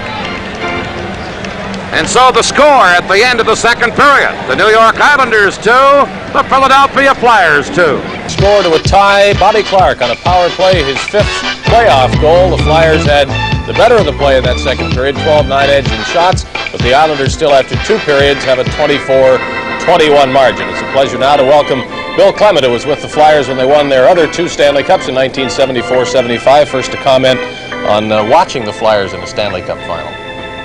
I was thinking of the electricity that seemed to surround the locker room when you're in the finals, even more so than the semis or the quarters. And I was sitting up in section 52, which is way up there, and unfortunately I couldn't feel it. And I think that's one of the things that I miss the most about not having advanced even to the quarters or the semis since I've been away from here, is that electricity, which is always in the air when you're a player, when you're involved in the finals. I obviously wish I could be out there. Well, I wish I could be out there at times. When I see somebody scoring a goal, I fantasize about being that guy.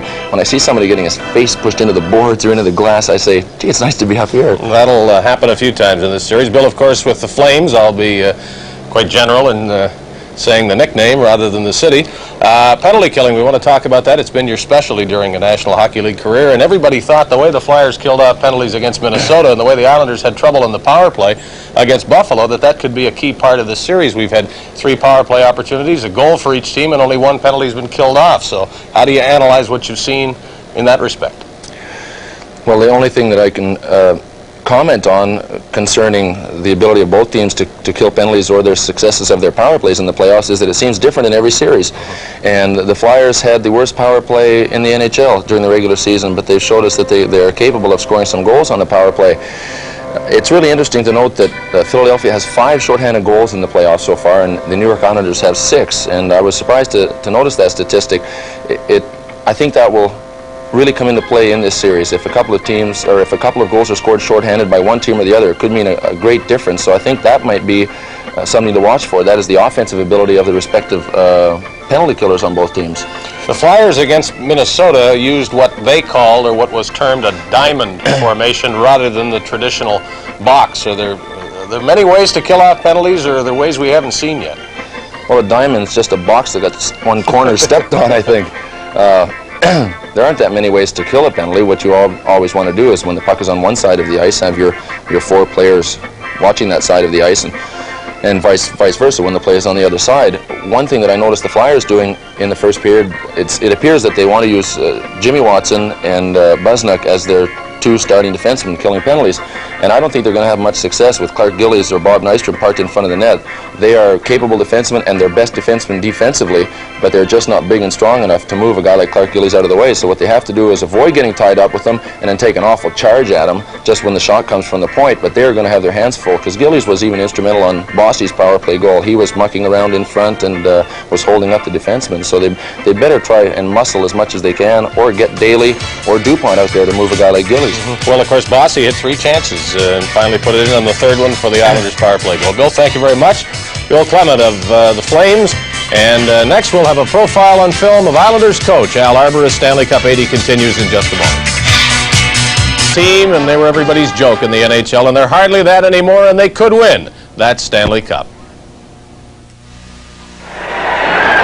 In 1978-79, the New York Islanders led the league in total points, and Al Arbour was named Coach of the Year, an honor which many people felt was long overdue.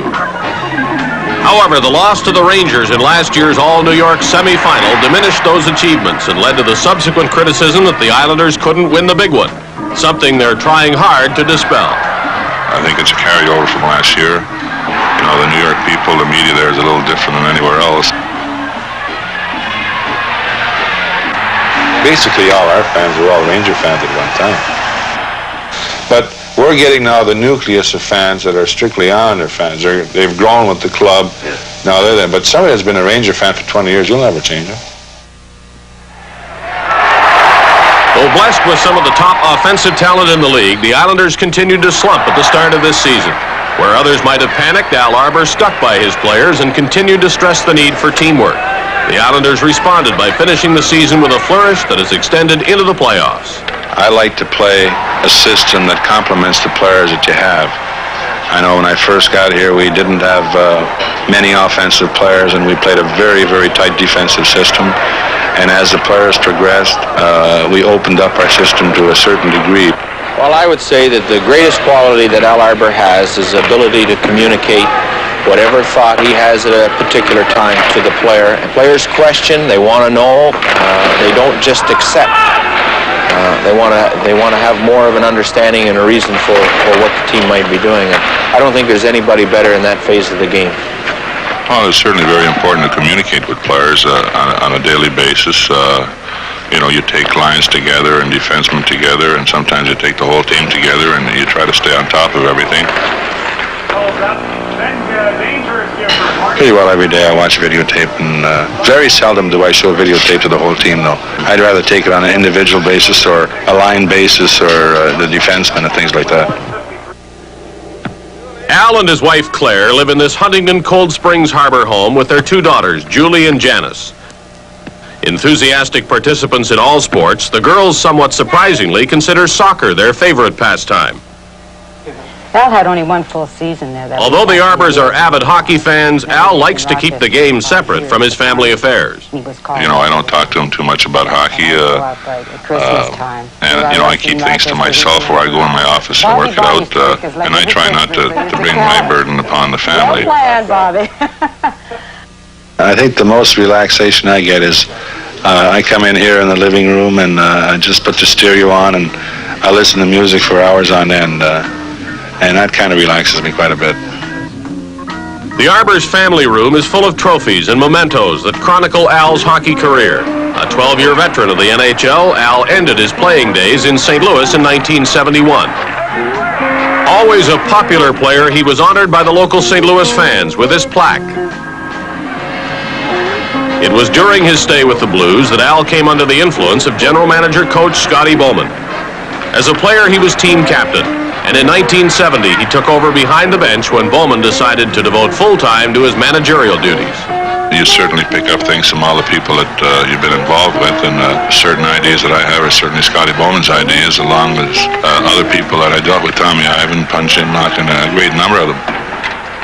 Certainly one of the most astute coaches in the game, Arbour is aware of the many influences that are altering today's hockey. An exponent of team play, he believes that this idea should be emphasized, especially at the early learning stages. There's no doubt that our hockey has to improve. I think we have to improve our player agility-wise and our passing. And, you know, I think the kids today, they come up at 20 years old or 21 years old, and I think there's too much really dumping the puck in, and everybody just barrel into the corner and try to get possession of the puck. I'd like to see more pattern plays with the kids as they come up, and passing plays and things like that. You look at the Russians; their agility is just fantastic. Their playmaking, their passing is superb, and I think that's something that we have to combine in our game. Al Arbour, the guiding hand behind the Islanders bench, and one of the finest coaches in the game. During his long playing career, Al Arbour never missed the playoffs, and just once has that happened as a coach. As long as he coaches the New York Islanders, it's very unlikely it'll ever happen again. Coming up next, a coach of the National Hockey League this past season who just recently resigned. And we'll talk to Jacques Demers of the Quebec Nordiques about that as we return to the Philadelphia 2 Game 1 of the Stanley Cup Final as we await the third period of play here at the Spectrum. And as mentioned, Jacques Demers will no longer be the coach of the Quebec Nordiques. And the obvious question is, why did you come to that decision? Well, Dave, basically for personal reasons. I certainly don't believe in knocking anybody. The organization was really fair to me. They do want me to stay in the organization, and right now there's a decision. First time, it's my 8-year pro. I've never quit anywhere, and I don't believe in doing that. But sometimes, Dave, you look at all the possibilities, and being at 35, I think it was the best decision for Jacques Demers to be part of a different situation, not as coach of the Quebec Nordiques this year. Like I say, Mr. Filion and Gilles Léger, the organization has been good, the players have been fair, and you know, when something like that happens, I think the most important thing, Dave, is to show some class, and the players have responded very well in the press today, and I think the respect of the players was there of what they had said about their coach. You mentioned other possibilities, and there are reports out of Montreal that one of those possibilities for you might be to be Claude Ruel's assistant with the Canadiens next year. Well, Dave, sincerely, I've never talked to Mr. Grunman. The Montreal Canadiens is a very good organization. Claude Ruel is a tremendous coach. He proved it this year. And Mr. Grunman, with some of the trades he made, Dennis Heron is one of them, and the way he's worked with some of the drafts, Gaston Gingras, I think that the organization is one of the fine ones. But I am a member of the Quebec Nordiques organization. They have talked to me as long as Jacques Demers wants to work in the organization. He has a job there. In what capacity, it hasn't been definitely established, Dave, because it's just recently that this thing has happened. I would expect if there was a chance for you to go to Montreal or stay in Quebec in another capacity that might not take you too long to decide what to do. Well, you know, you got to look at the loyalty of the Quebec organization. Mr. Filion told me today, well, he said, Jacques, if there would be somewhere where someone wants you, we'd have to sit down and talk. But my loyalty right now is to the Quebec Nordiques. Thank you very much to Jacques Demers. And shots on goal in that second period. The Flyers had the edge. And overall, 24-21, New York. Dan Kelly, period 3. Islanders 2, Philadelphia 2, and immediately Potvin back behind his own goal, tried to clear one out of the zone and cleared it up over the glass. And now they're going to move the faceoff outside the Islander blue line. We've played just 7 seconds of the third period. Islanders with Butch Goring, Dwayne Sutter, and Clark Gillies in the forward line. Flyers with Linsman, Propp, and Holmgren on their forward line. Faceoff just at the Islander blue line. Linsman cleared it into the zone, and Lorimer, number 4, is back for the Islanders. Lost it to Propp. Number 26, Brian Propp to Holmgren. Now to McElhargy. His shot nowhere near the net. Propp on the other wing. Knocked off the puck by Potvin. Puck comes to center. Here's Sutter for the Islanders. Into the zone, and sliding across was McElhargy to break it up. And then he falls and fell right on top of the puck. McElhargy, a little bit of a surprise starter tonight for the Flyers, Gary. Well, Jack is certainly giving good account of himself. You know, his forte is certainly the aggressive play. You got to watch him clear the guys from in front of the net. But it's an opportunity. You have to make sure that you're ready when you're called upon. You know, it's kind of discouraging for a player to go through the whole playoffs and not see action, and all of a sudden in the championship round, here you are. He is in uniform, and Norm Barnes, who's been bothered the last couple of months by a nagging groin injury, is the man that the Flyers' Pat Quinn scratched from his defense. Here's Bourne, a shot from the wing that's blocked at the defense, and then Gorens cleared it as he fell all the way down the ice. Race for the puck. Pearson, number 7, gets to it first, and as he touches it, icing called against Philadelphia. Well, there's Al Hill, number 15 for the Flyers, who set a record with 5 points in his first NHL game. Well, Gary, you and I were talking before coming on the air about the draft choices, obviously the wisdom behind them for both of these teams. The Islanders have 5 players who have played in other teams in the NHL. Billy Smith is one. He's been with this team since day one, really. And the Flyers have 4 who played elsewhere in the NHL. That's all. So really, it's homegrown talent you're looking at. And that says something for the scouting systems of both teams, that get these young kids and develop them, and here they are. Here's a shot from the faceoff that is handled by Peters. Islanders, Pearson couldn't hold it in. Now Bossy lost it. Here is Bourne clearing it to the corner. Digging in after it is Trotchek. DuPont took it away from him to Al Hill. Hill got it to the line. Now here's Persson to the side to Trottier. Moves in. And sliding out was Peters to rob Trottier again.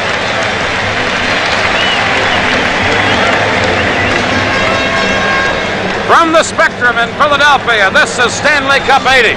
Fire goal. McLeish is going to be thrown out of the face-off. Holmgren steps in against Merrick. Merrick gets the draw. Nystrom shot, and it went off Peters' glove and trickled just wide. Now Watson to Kelly. Nystrom knocked him out of the play. Now McLeish, number 19, quick wrist shot and a stick save by Smith on the low shot. Busnick held it in to Holmgren in the corner. He centers one. Busnick shoots. That hit Lane. Now McLeish to Holmgren. Holmgren and Merrick back of the net. Billy Smith intercepts it, and then Merrick cleared it around on the boards. Watson held it in.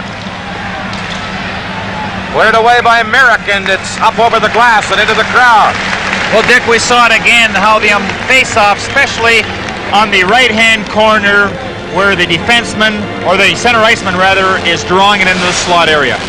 Now look at the schedule. If this one goes the full 7 games, there you have it. I think that should be Tuesday, May 27th is the Game 7, but most importantly, Game 2, Thursday night here at the Spectrum, 8 o'clock Eastern Time, our start.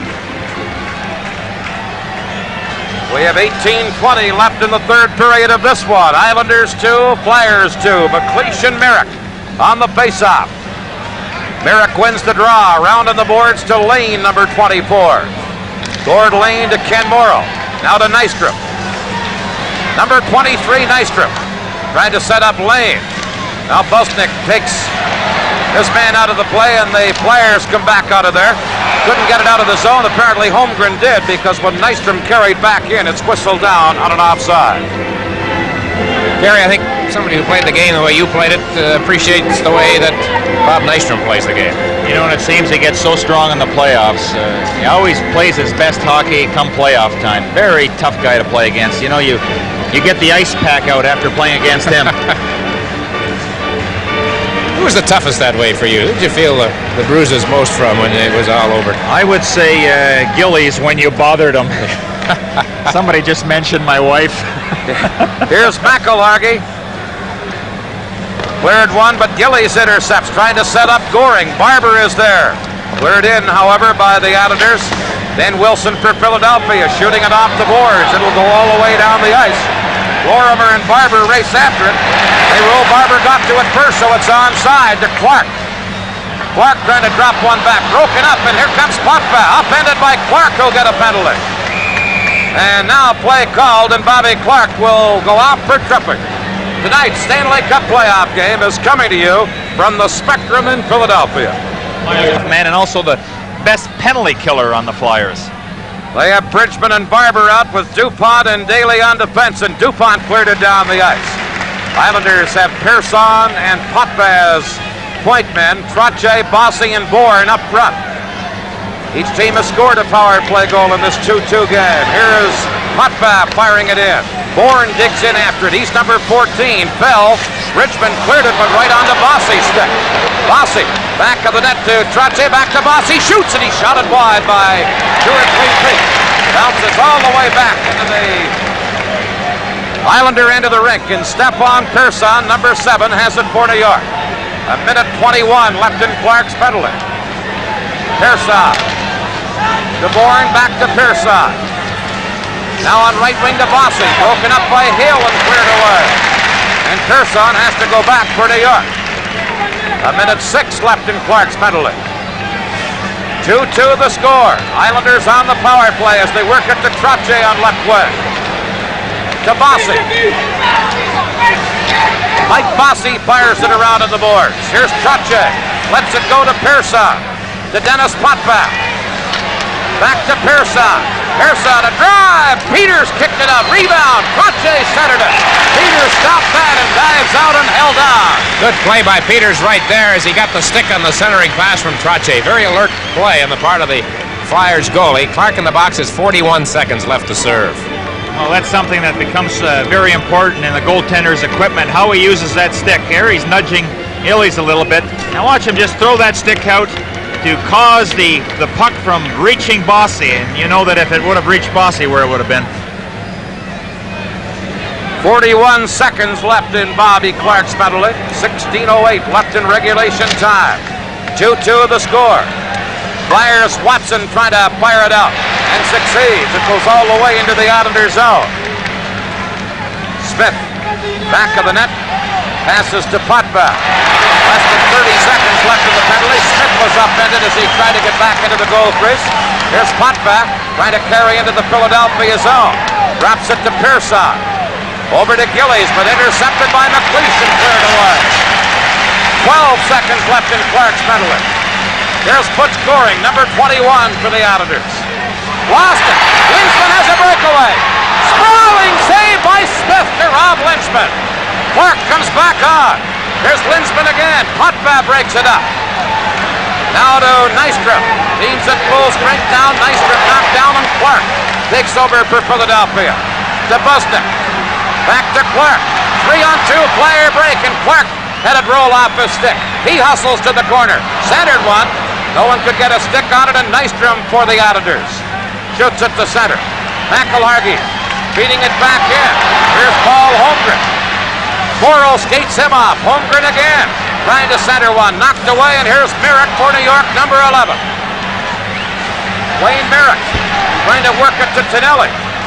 Peters cleared it. Here's Tonelli. Steals to Nystrom. Shoots! Peters gets a piece of that, and it ricocheted off to the corner. Now Tonelli in the slot. Peters a stick save to Rob Tonelli. And back comes Prop, number 26, the Flyer rookie, to Ben Wilson. Into Prop, but intercepted by Lane. Number 24, Gord Lane for New York. And the play goes offside at the Philadelphia blue line. This is Stanley Cup 80 from the Spectrum in Philadelphia. When he put that young fellow in. Coaches are geniuses when they play that way. Peters with a great save just before the Linsman's chance at the other end. Peters made a great one on Nystrom. Here's Daly for Philadelphia. 2-2 of the score. Dan Kelly, Dick Urban, and Gary Dornhofer in Philadelphia. Game 1 of a best-of-7 Stanley Cup final. Lorimer in the Islander zone. Quickly scoops one to center. Daly going back for Philadelphia. It goes across the red line, and as he touches it, icing called against the Islanders at a face-off back deep in the New York zone. Well, Daly, always a tower of strength out there. Very tough to beat to the outside because of that reach. And what makes him so effective is clearing the front of the net. You know, we talked about it. Don Cherry talked about it, the importance of that guy out there. Daly's job is to get that man out of there so the goaltender can see the puck coming. At 6'5", he's a tower, period. There. The younger fans here. Come on, honey, hang on. Don't go to sleep yet. Hang on. 14:01 left in regulation time. Islanders 2 and the Flyers 2. Clark, Barber, and Leach up front for Philadelphia. Dan, usually on these face-offs, the Flyers will always switch wings. You'll have Leach coming in from the left side, playing the left wing over there, and if he gets it, he's got a good angle for that shot on net, because Clark will try to draw it to him. Here's Clark on the face-off against Bourne. They get it back to Busnick. Shoots! Blasted it just wide out in front, and poked wide by Barber. Bourne now clearing one for Sutter that goes all the way down the ice. Busnick back to get it for Philadelphia. Now to Clark. To Barber, to Leach. Leach with a long shot. Smith clears that around on the boards to Dwayne Sutter. Barber checked him. Barber tied up by Lorimer and knocked down. And Henning has it for the Islanders. Henning pokes it away from Barber, but Bridgman gets it. Bridgman jamming in on the boards and forces the face-off as he tied up Lorimer. Well, one of the things that make good face-off men good, Gary, they don't always do the same thing. Well, like I said, what Clark is going to do now is draw to the right point man. Isn't that what it is? He fooled you. There he goes. Fooled everybody. You know, everybody thought the play would go to Leach. Busniak, let's fly. Almost caught the top corner, but just missed the net. That's a good play by Clark. This time it will be Trottier on the face-off against Al Hill. Hill taking the face-off, and the Islanders get it. Here's Bourne on left wing, couldn't get it out. Daly held it in. His shot wide of the mark. And Bossy for the Islanders flips one to center. Knocked down by Daly. Flips a long one in. Langevin for the Islanders up the middle to Trottier. Where did Daly held it in? And it's Langevin back to get it again for New York to Pearson. Now to Trottier to Bossy. Over to Trottier. Moose DuPont poked it away. Langevin for the Islanders. Moves into Bossy. In the clear. Peters makes the save as the puck trickled off Bossy's stick into the goal crease. Boy, you're the New York Islanders. You have a breakaway chance. Who do you want to have it? Mike Bossy. Didn't get a shot away, Gary, really. Now the puck just slipped off his stick. There he is, home free. It looked like he wanted to make the shift in there. Once he got in there too close, he couldn't really shoot it, and then just lost possession of it. And the sign tells it all. Boy, I don't know. Michael, I can remember watching him on your showdown where he could pick those corners from out in front.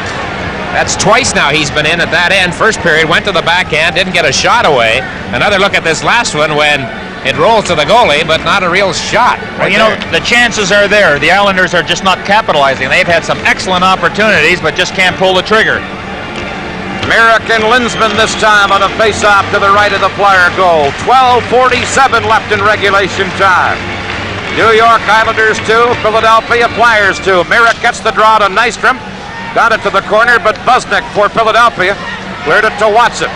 Watson checked on the play by Tonelli. Now Morrow at the right point. Flipping it in. Tonelli into Merrick.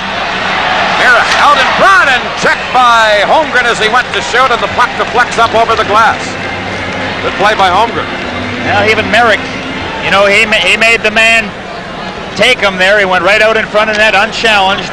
A good defensive play by Holmgren, taking the man and deflecting in the crowd. Dick, you were talking earlier about the chance by Bossy. Who better would you to have a breakaway? What's the worst year he's ever had? 50-some goals? 51 this year.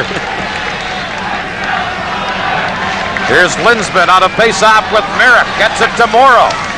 Flips one to the corner. Busnick for the Flyers. Being forechecked by Nystrom, but Watson comes back to help out. To Propp. Number 26, Brian Propp to Linsman. He has to circle back. Kenny Linsman to Propp. Fires it around on the boards, and back goes Lane for the Islanders. Gord Lane over to Tonelli. Tonelli being checked from behind by Linsman, dumps it into the Flyers zone. Propp has it. Propp checked by Nystrom. Now Merrick centers to Tonelli. He got a piece of it. Peters cleared it. Nystrom centers one. And Holmgren carries away for Philadelphia. Number 17, Paul Holmgren to Linsman. His shot goes off a stick and up over the glass and out of play. We're down to 11:37 left in regulation time. With the score, the New York Islanders 2, the Philadelphia Flyers 2. This is Stanley Cup 80. 11:37 left in regulation time. Here's Clark against Goring. Clark gets the draw to Ben Wilson, a shot, and that hit Gillies and bounced to center ice. McElhargy cleared it in. Lorimer for the Islanders. Passing to Sutter. To Potvin. On right wing for Sutter, who cleared a long one in. Wilson shoots one around on the boards. It comes to Lorimer at the point. In behind the net to Gillies. Gillies checked by Wilson. Now Barber for Philadelphia. Trying to set up Leach. Potvin is there to intercept. Here's Goring losing it to Leach. Leach shoots one, and that went wide of the net. Goring for the Islanders. The number 9, Clark Gillies. Cleared one in. Here's Sutter digging in after it. Sidesteps a check from DuPont, but Kelly takes it away for Philadelphia. Kelly lost it to Goring. Clark is there to cover up. To Daly. Daly over on the wing for Leach. Dennis Potvin checked him. Now Kelly. Tied up by Goring, and Goring is able to get it out of the zone. Kelly, with persistence, keeps the puck and gets it back in for Philadelphia. Lorimer to Sutter. Now to Bourne. Bob Bourne, number 14, with a long shot that Peters turns aside. McLeish for Holmgren. Cleared back of the net. Digging back there, the Islanders center, Bossy tried to center one instead of shooting as Howard set him up. Islanders hold it in. Howard couldn't get a shot. Now Pearson at center for New York. He's number 7. To Langevin. He drilled it into the Flyer zone. Kelly shot it right back out. 2-2 the score, and the teams are playing very cautiously. DuPont for Philadelphia.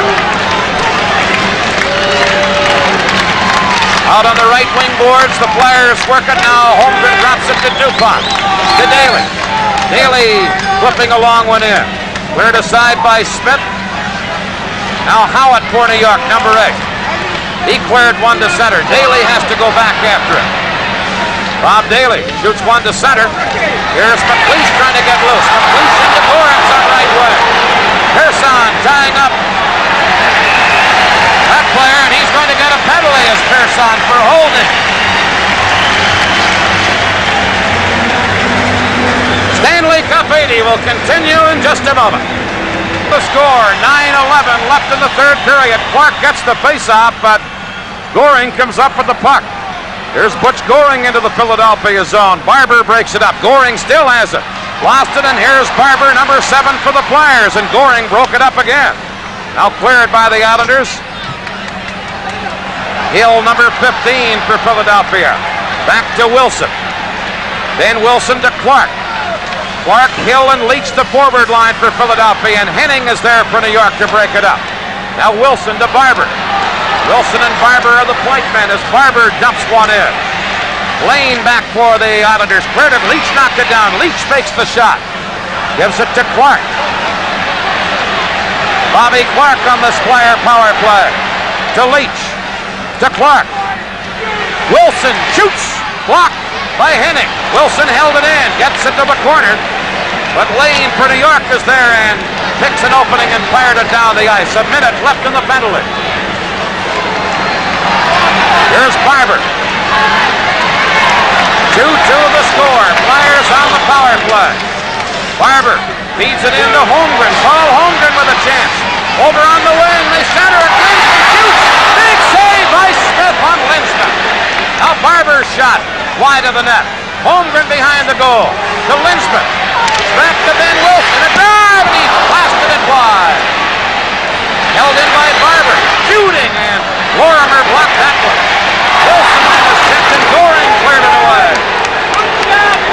21 seconds left in Pearson's penalty. Here's Wilson to Prop. Prop poke check by Lorimer. Now Trottier dropped it back for Lorimer. Islanders still short-handed. Lorimer being forechecked by Prop. And Gorance. Now Linsman back to the net. Linsman looking to make a play to Prop to Gorance. Shot it wide. Now centered to Daly. Over to Linsman. Smith the save. Pearson is back on. And Billy Smith stands tall in the Islander goal crease. Well, what pressure by the Flyers there against the Islanders, and they had them running around, diving at loose pucks, but they had the Islanders out of position. Some good scoring chances. Billy Smith, what an exhibition. That's the man you want to set up, right on the side there. Kenny Linsman shot it as soon as it reached his stick. Oh boy. Well, no power play goal, but that's the best power play, really, that we've seen tonight, and it was Billy Smith who kept the Flyers at bay, and it's 2-2, 7:05 remaining regulation time. That was a combination of the Flyers really moving that puck around and the Islanders running around, not keeping the box. Big face-off coming up to the left of the Islander goal. Rick McLeish against Wayne Merrick. McLeish wins the face-off, drops it, a shot right on by Gorance, and Smith another save on Gorance, and then the puck is cleared up over the glass. Billy Smith with another jam of the save, that time on Gorance. 7 shots this period for the Flyers. Well, that's almost a play by McLeish here. He'll bang the puck against the boards and then look for that slot man. Everybody seems to skate away from that area. Smith had to be very sharp. Now Holmgren comes over the boards to replace Gorance on right wing. It will be McLeish, Kelly, and Holmgren for Philadelphia. Merrick on the face-off. McLeish gets the draw. Here's Watson, a shot and a pad save by Smith. Pearson trying to clear it. Holmgren to McLeish. He scores! Rick McLeish from a bad angle.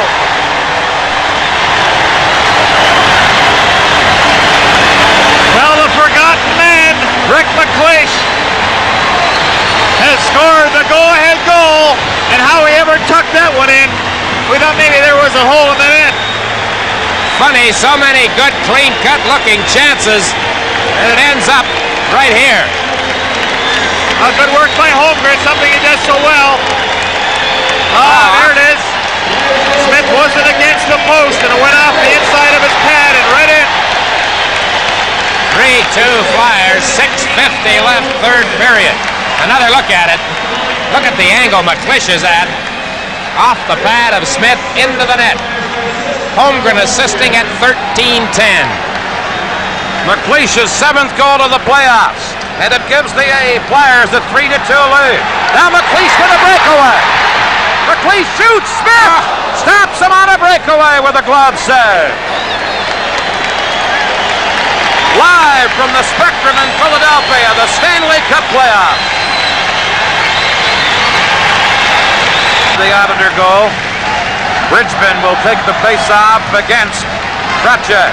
Trottier wins the draw cleanly, and Lane for the Islanders, who have fallen behind 3-2.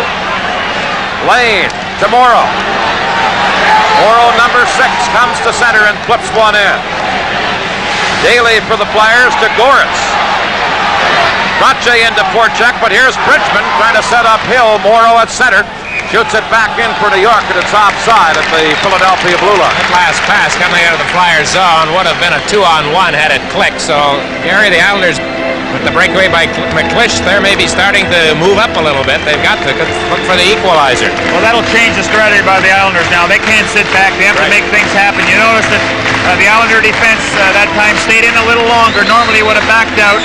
They try to stay in and perhaps intercept the pass, but on a one-on-one, who would you like to have? You know, you mentioned Bossy for the Islanders. How about McLeish for the Flyers?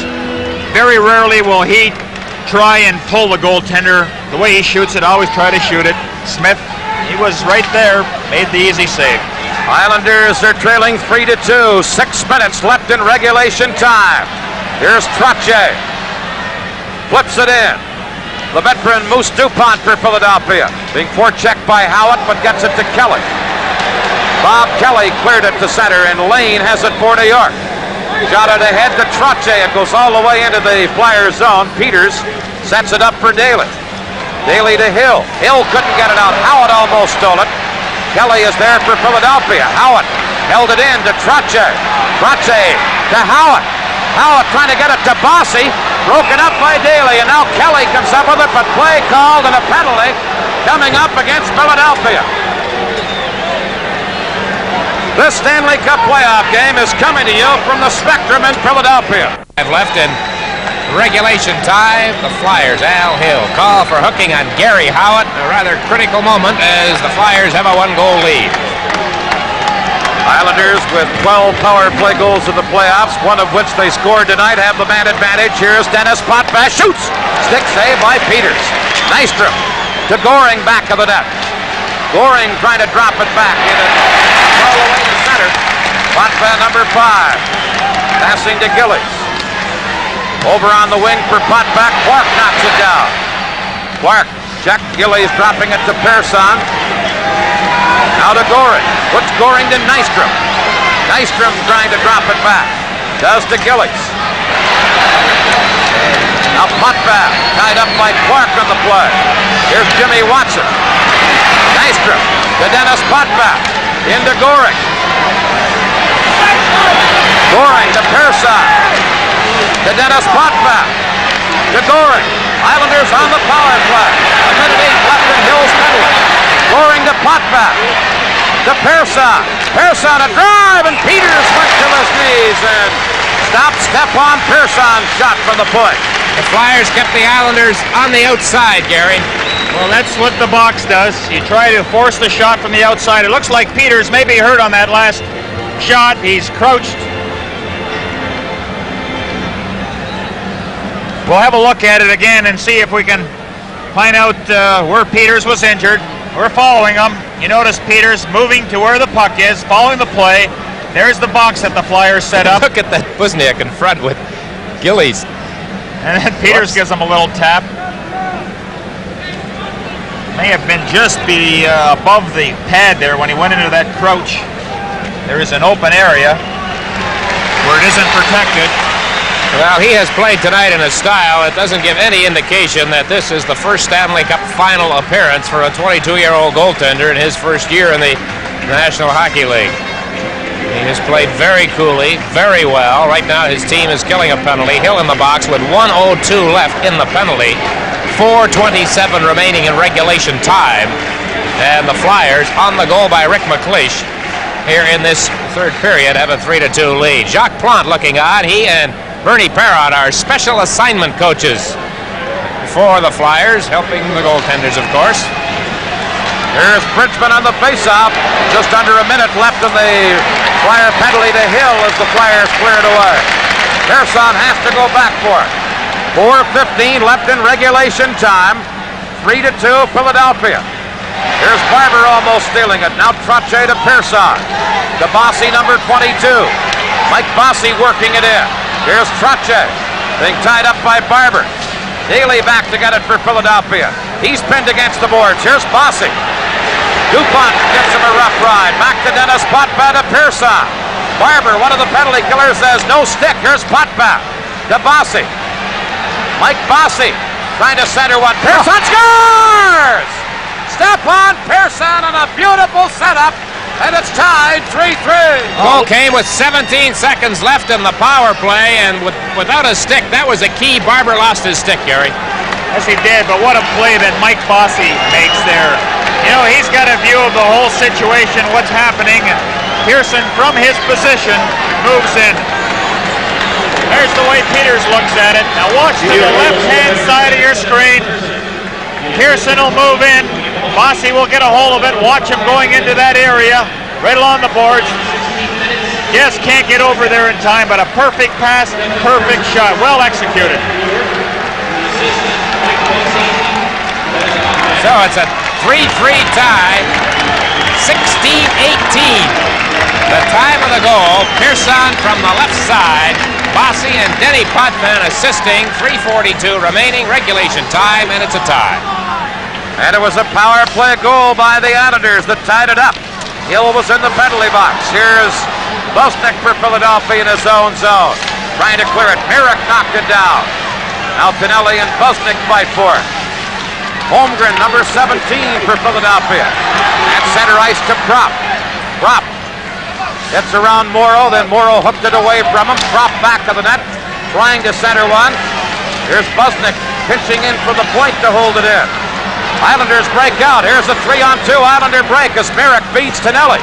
Tonelli dropping it back, but Busniak, who had been caught up ice, gets back in a hurry to break it up.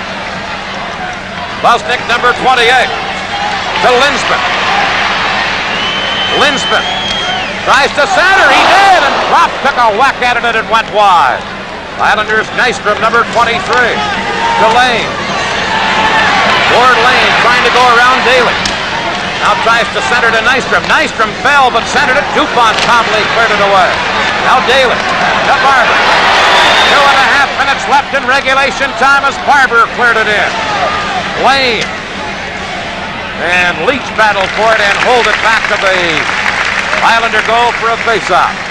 Gentlemen, are we ready for overtime? How about that for a first start? We have tremendous possibilities right now. Unless there's a penalty between now and the end of regulation time. There you see how long they have to go.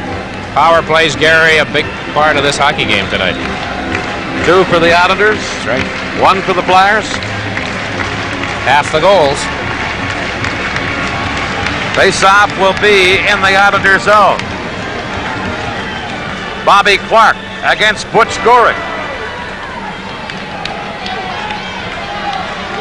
It's to the left of the New York goal. 2:25 left in regulation time. Clark and Goring get ready. Puck drop. Goring gets the draw, and Potvin flipped it in front of his own goal to Trache, who's out as a winger, trying to set up Goring. Now Barber takes over. Trache giving it to Goring. Goring to Dennis Potvin. Over to Lorimer. Ahead to Sutter, now clearing it in. And he cleared it up over the glass and out of play. Gary, there's always a lot of talk about strategy and overtime, but right here with 2 minutes and 4 left, it's almost like sudden death through to the end of regulation time. What about the strategy at this point of a hockey game? Tie game. I think that if you have the opportunity to go, you certainly have to go and take that chance. But for a defense, I think it's important that if you're not 100% sure of getting that puck when you're in the offensive zone, you pull out. You don't want to give that team that 3-on-1 break. You just can't wait for something to happen. I think you really have to go and make things happen. Flyers get the face-off, and here's Watson to Busnick. He fires one around on the boards into the Islander zone. Just under 2 minutes left in the third period. 3-3 the score as the Flyers dig into forecheck and jam up the boards. Trying to break it out. Now here's McLeish's shot, and Smith a stick save. Lorimer over on the left wing boards to Gillies. He's checked by Busnick, but now Potvin fired one to center. Goring racing after it. Watson beats him to it. Watson to center ice to Hill and a two-line offside. Faceoff will be just inside the Philadelphia zone. Well, Rick McLeish, maybe at this moment he is thinking back to his breakaway, which came just seconds after he scored the third Philadelphia goal. He did not score on the breakaway. Subsequently, the Islanders tied the game, and there you see the situation on the clock. Well, you know, both teams are very similar in their style, as we've seen tonight. And when you get down to it, you have to do your fundamentals. You know, play those effectively, and that usually will determine what's going to happen here tonight. A couple of grinding physical teams who say the name of their game is forechecking. The Flyers and the Islanders, and it's tied 3-3 as Daly clears one to center. Here's Propp with 1:17 left in regulation time, dumping it in.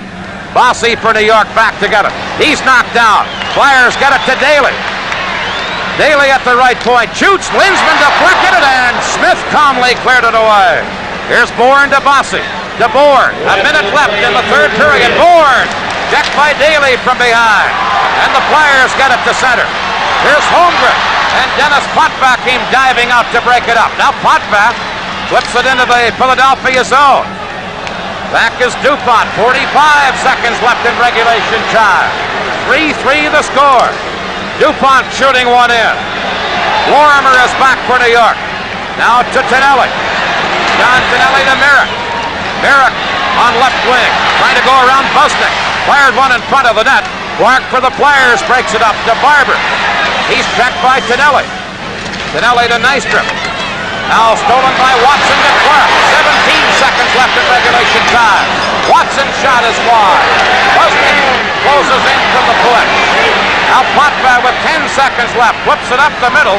Down into the Philadelphia zone. Busnick racing back to get it. And as he touches it, icing call with 2 seconds left. And the faceoff will be in the Islander zone. A bit of hustle on the part of Mike Busnick. You never know. 2 seconds left. Face-off in Islander territory. It has happened, Dan Kelly. It's a game in Montreal many years ago. The Montreal Canadiens do it. Guy Lapointe put on the speed, I can recall. It was against Toronto, touched it. Gaines at the goalie out. They dropped the puck, and I believe it was Pete Mahovlich who scored, and there were only 2 or 3 seconds left when that face-off took place. Now, I saw the Canadiens do it to the St. Louis Blues one night, too, and Doug Jarvis was a rookie. Scotty Bowman sent him off the bench, wins the face-off, boom, it's in the net. Well, that's what the Flyers would like to be able to do right now. Boom, put it in the net. Do you pull the goaltender? How did I'm the coach? Well, Peters came out of the net, sort of cruised out almost halfway the blue line, looking over, wondering. Only 2 seconds left. Clark will take the face-off against Trache. They'll try and get it to McLeish or Leach. 3-3 the score. 2 seconds left in regulation time. Islanders get the face-off, and Potvin cleared it away, and we will have sudden death overtime. Shots on goal in the third period. Each team had 11. And in the 60 minutes we've played so far, the Islanders have outshot the Flyers 35-32. And a 3-3 hockey game as we wait for sudden death overtime. In that third period, McLeish's goal gave the Flyers a 3-2 lead at 13-10, and then with Hill in the penalty box, Pearson on the power play for New York at 16-18. So they go into overtime in Game 1 in this Stanley Cup final round here at the Spectrum in Philadelphia. Now, let's go down to our studios. Here is Dave Hodge. The Islanders. Some great moments in overtime have come in the past, and let's look at some of them. The Stanley Cup playoffs, the climax to hockey's year. For players and fans alike, it is the most drama-filled time of all. And within the framework of Stanley Cup competition, the most exciting moments come in sudden death overtime. This is Bill Cook, a longtime star with the New York Rangers, who scored the cup-winning overtime goal against Toronto in 1933, as Foster Hewitt called the game on the radio. Into the corner, the Leafs back of their own net. They're 2 men short. The Rangers, Bill Cook scores. Battered old Stanley Cup goes back to Broadway. In 1936, the Detroit Red Wings and the Montreal Maroons played what still ranks as hockey's longest overtime game. Mud Bruneteau scored the goal, which gave Detroit a 1-0 victory. The victim was Maroon goaltender Lorne Chabot.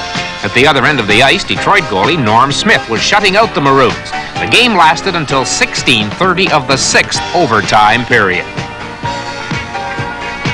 1940, the last time the New York Rangers won the Stanley Cup. In the deciding game in Toronto, the cup-winning goal was scored in overtime by Brian Hextall. Seen here after the game with Ranger coach Frank Boucher.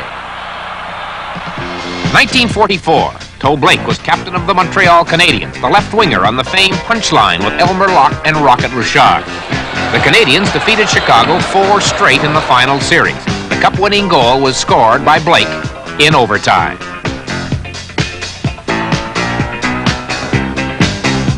1950, New York Ranger goaltender Charlie Rayner was a key figure in a New York-Detroit final series that was destined to last the full 7-game distance. And it was a series featuring the most dramatic ending possible, overtime in Game 7. Detroit won that 7th game, a cup-winning goal in overtime scored by Pete Babando. 1951, Turk Broda's last playoff year with the Toronto Maple Leafs. A 5-game Toronto-Montreal final, all 5 games decided in overtime, the Maple Leafs winning the Stanley Cup on Bill Barilko's goal. That winning goal was set up by Todd Sloan. 4 months later, Barilko lost his life in a plane crash. 1953, the Montreal Forum. The Canadiens win the Stanley Cup as Elmer Locke scores the cup-clinching goal in overtime on Boston Bruin goaltender Sugar Jim Henry. It was the high point in a brilliant career for Locke, now a member of the Hockey Hall of Fame.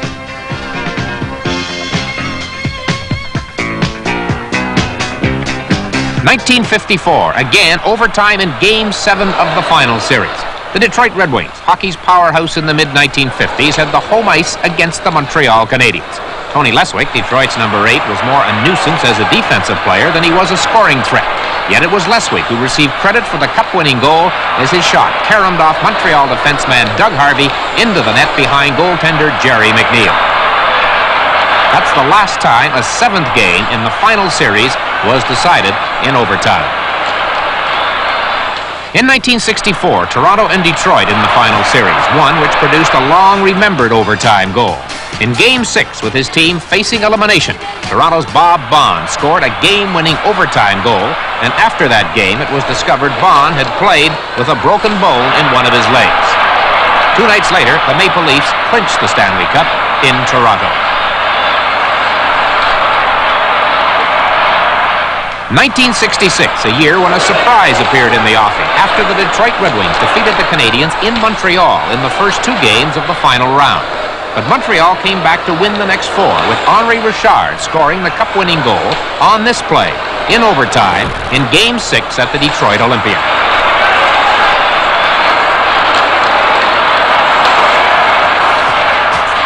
Detroit goaltender Roger Crozier was that year's Conn Smythe Trophy winner. 1969. By now, hockey's so-called expansion teams had joined the NHL. Montreal won the Cup that year by beating St. Louis in the finals, but the most dramatic series was the Canadiens-Boston Bruins semifinal. Game 6 played in Boston, and it ended with this dramatic play. Jean Beliveau scoring the series-winning goal in the second overtime period, the only overtime goal scored by Beliveau in his brilliant career. 10 days later, the Canadiens clinched the Cup in St. Louis on a winning goal scored by John Ferguson in the third period of regulation time. 1970, and again the Boston Garden is the scene of a long-remembered overtime goal. Game 4 of the final, the Bruins needing a victory to clinch their first Stanley Cup in 19 years. The game went into overtime, and in the first minute, the game's premier player of that era, Bobby Orr, scored the Cup-winning goal, sparking an incredible outpouring of emotion in Boston.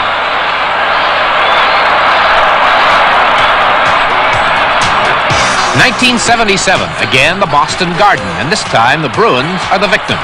In Game 4 of the final series, the Montreal Canadiens clinched the Stanley Cup with a 4-game sweep on this play.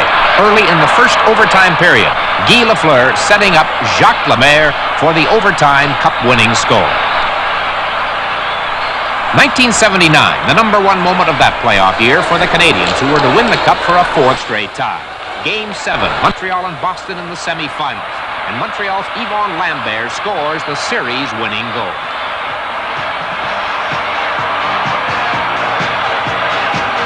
Some great moments from hockey's most thrilling combination, the Stanley Cup and overtime. A lot of people watching that who said, I remember that. I picked Bobby Orr, Jacques Lemaire, whoever to score the winning goal, and we have fun trying to pick overtime goal scorers. And there's Pat behind the bench, and away we go, Mr. Kelly. Sudden death overtime, and the Islanders clear it immediately to the flyer line. Here's DuPont carrying back and dumping it into the New York zone. Dennis Potvin. DeBoer. Daly knocked it away from him into the corner for Goretz. Potvin ties him up, and Trottier clears to Bourne. Bourne scoops one to center. Back goes DuPont for Philadelphia. Bossy into forecheck on DuPont, who cleared it around to Daly. Bourne comes in into the corner for Bossy. Bossy back of the net trying to center one. Here's Trottier behind the goal. Centered to DuPont, cleared it away. Trottier again, and again DuPont intercepts. Flyers Hill to Goretz at center ice. He's checked by Potvin, and Lorimer has it for New York. Lorimer clearing it to the flyer line. DuPont knocked it down. Here's Hill with a long shot, and Smith cleared it on the left wing boards to Clark Gillies. Gillies, number 9, by himself into the flyer zone. Tied up by Fusnick, and back to help out in the play is Goretz, who just held the puck against the boards. And the faceoff will be in the Philadelphia zone. 3 overtime wins for the Islanders this year, all on the road. Gary, how about penalties in overtime? We had 3 power play goals scored in this game so far. Non-existent, unless it's a good scoring chance and a player is hauled down, so you get away with a lot more. And I'm not to the point of being repetitious. We have mentioned this several times before, but it certainly isn't a factor unless it's a good scoring chance. Here's Wayne Merrick against Linsman. Face off to the right of the Flyer goal. We're in sudden death overtime. Merrick gets the face off, but Fusnick for the Flyers gets the puck, lost it out in front. Merrick a chance, and he had it bounce off his stick. Here's Linsman for Philadelphia. On right wing to Propp. Brian Propp is shot, and a stick save by Smith on the short side. Now Fusnick tied up by Merrick. Holmgren for Philadelphia. Morrow jammed him in against the boards. And it's held there, and the face-off this time will be in the Islanders zone. Billy Smith seemed to lose sight of the puck when it went in behind the net off Propp shot. He was slow getting across to the other side. And the Flyers almost had the short side at their disposal. Well, a chance at both ends as we see Paul Holmgren, who has certainly come into his own. Bill Berge, who plays for the Philadelphia Eagles, said this guy is the best conditioned athlete he has ever seen. And does he work at it in the offseason? Constantly on a training program. Already on the face-off, Islanders. Morrow clearing it around on the boards for Bourne. Bourne, back of the Islander goal. Here's Bob Bourne leading a rush to center. In on right wing to Nystrom. He digs in after it. Peters cleared it away. Now Watson trying to get it out of there. Linsman and Nystrom fight for it. Here's Trop for Philadelphia. Dropping one to Busnick. He scooped it into the Islanders zone, and Lane for New York. To Wayne Merrick, number 11. Merrick to Nystrom. Nystrom over to Tonelli. And then Linsman pokes it away for the Flyers. Headmanning it to Barber, but hold on. A penalty call by referee Andy Van Helleman. Well, Gary said it would have to be a good scoring chance. Watson, I think it is, who is going off this time. Tonelli had the scoring chance there. I don't think there's much doubt about that one. Tonelli would have been home free, and Watson hauled him down. You'll never get a better chance for the Islanders, and right at this present time, and especially since the Islanders have already scored 2 power play goals. They've got confidence now. 17:52 left in the first overtime period. Islanders in this 3-3 game with a power play. That's Watson in the penalty box. Holding is the call.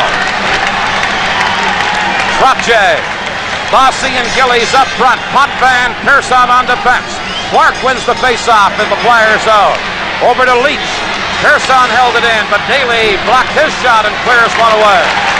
Clark and Leach are the penalty killers. Smith out of the net. Rounding the boards to Pearson. Stepan Pearson, who tied the game in regulation time for the Islanders. Works it over on right wing for Bossy. DuPont cleared it away. Now it is Pearson to Potvin. Number 5, Dennis Potvin, the Islander captain, giving it to Pearson. To Potvin.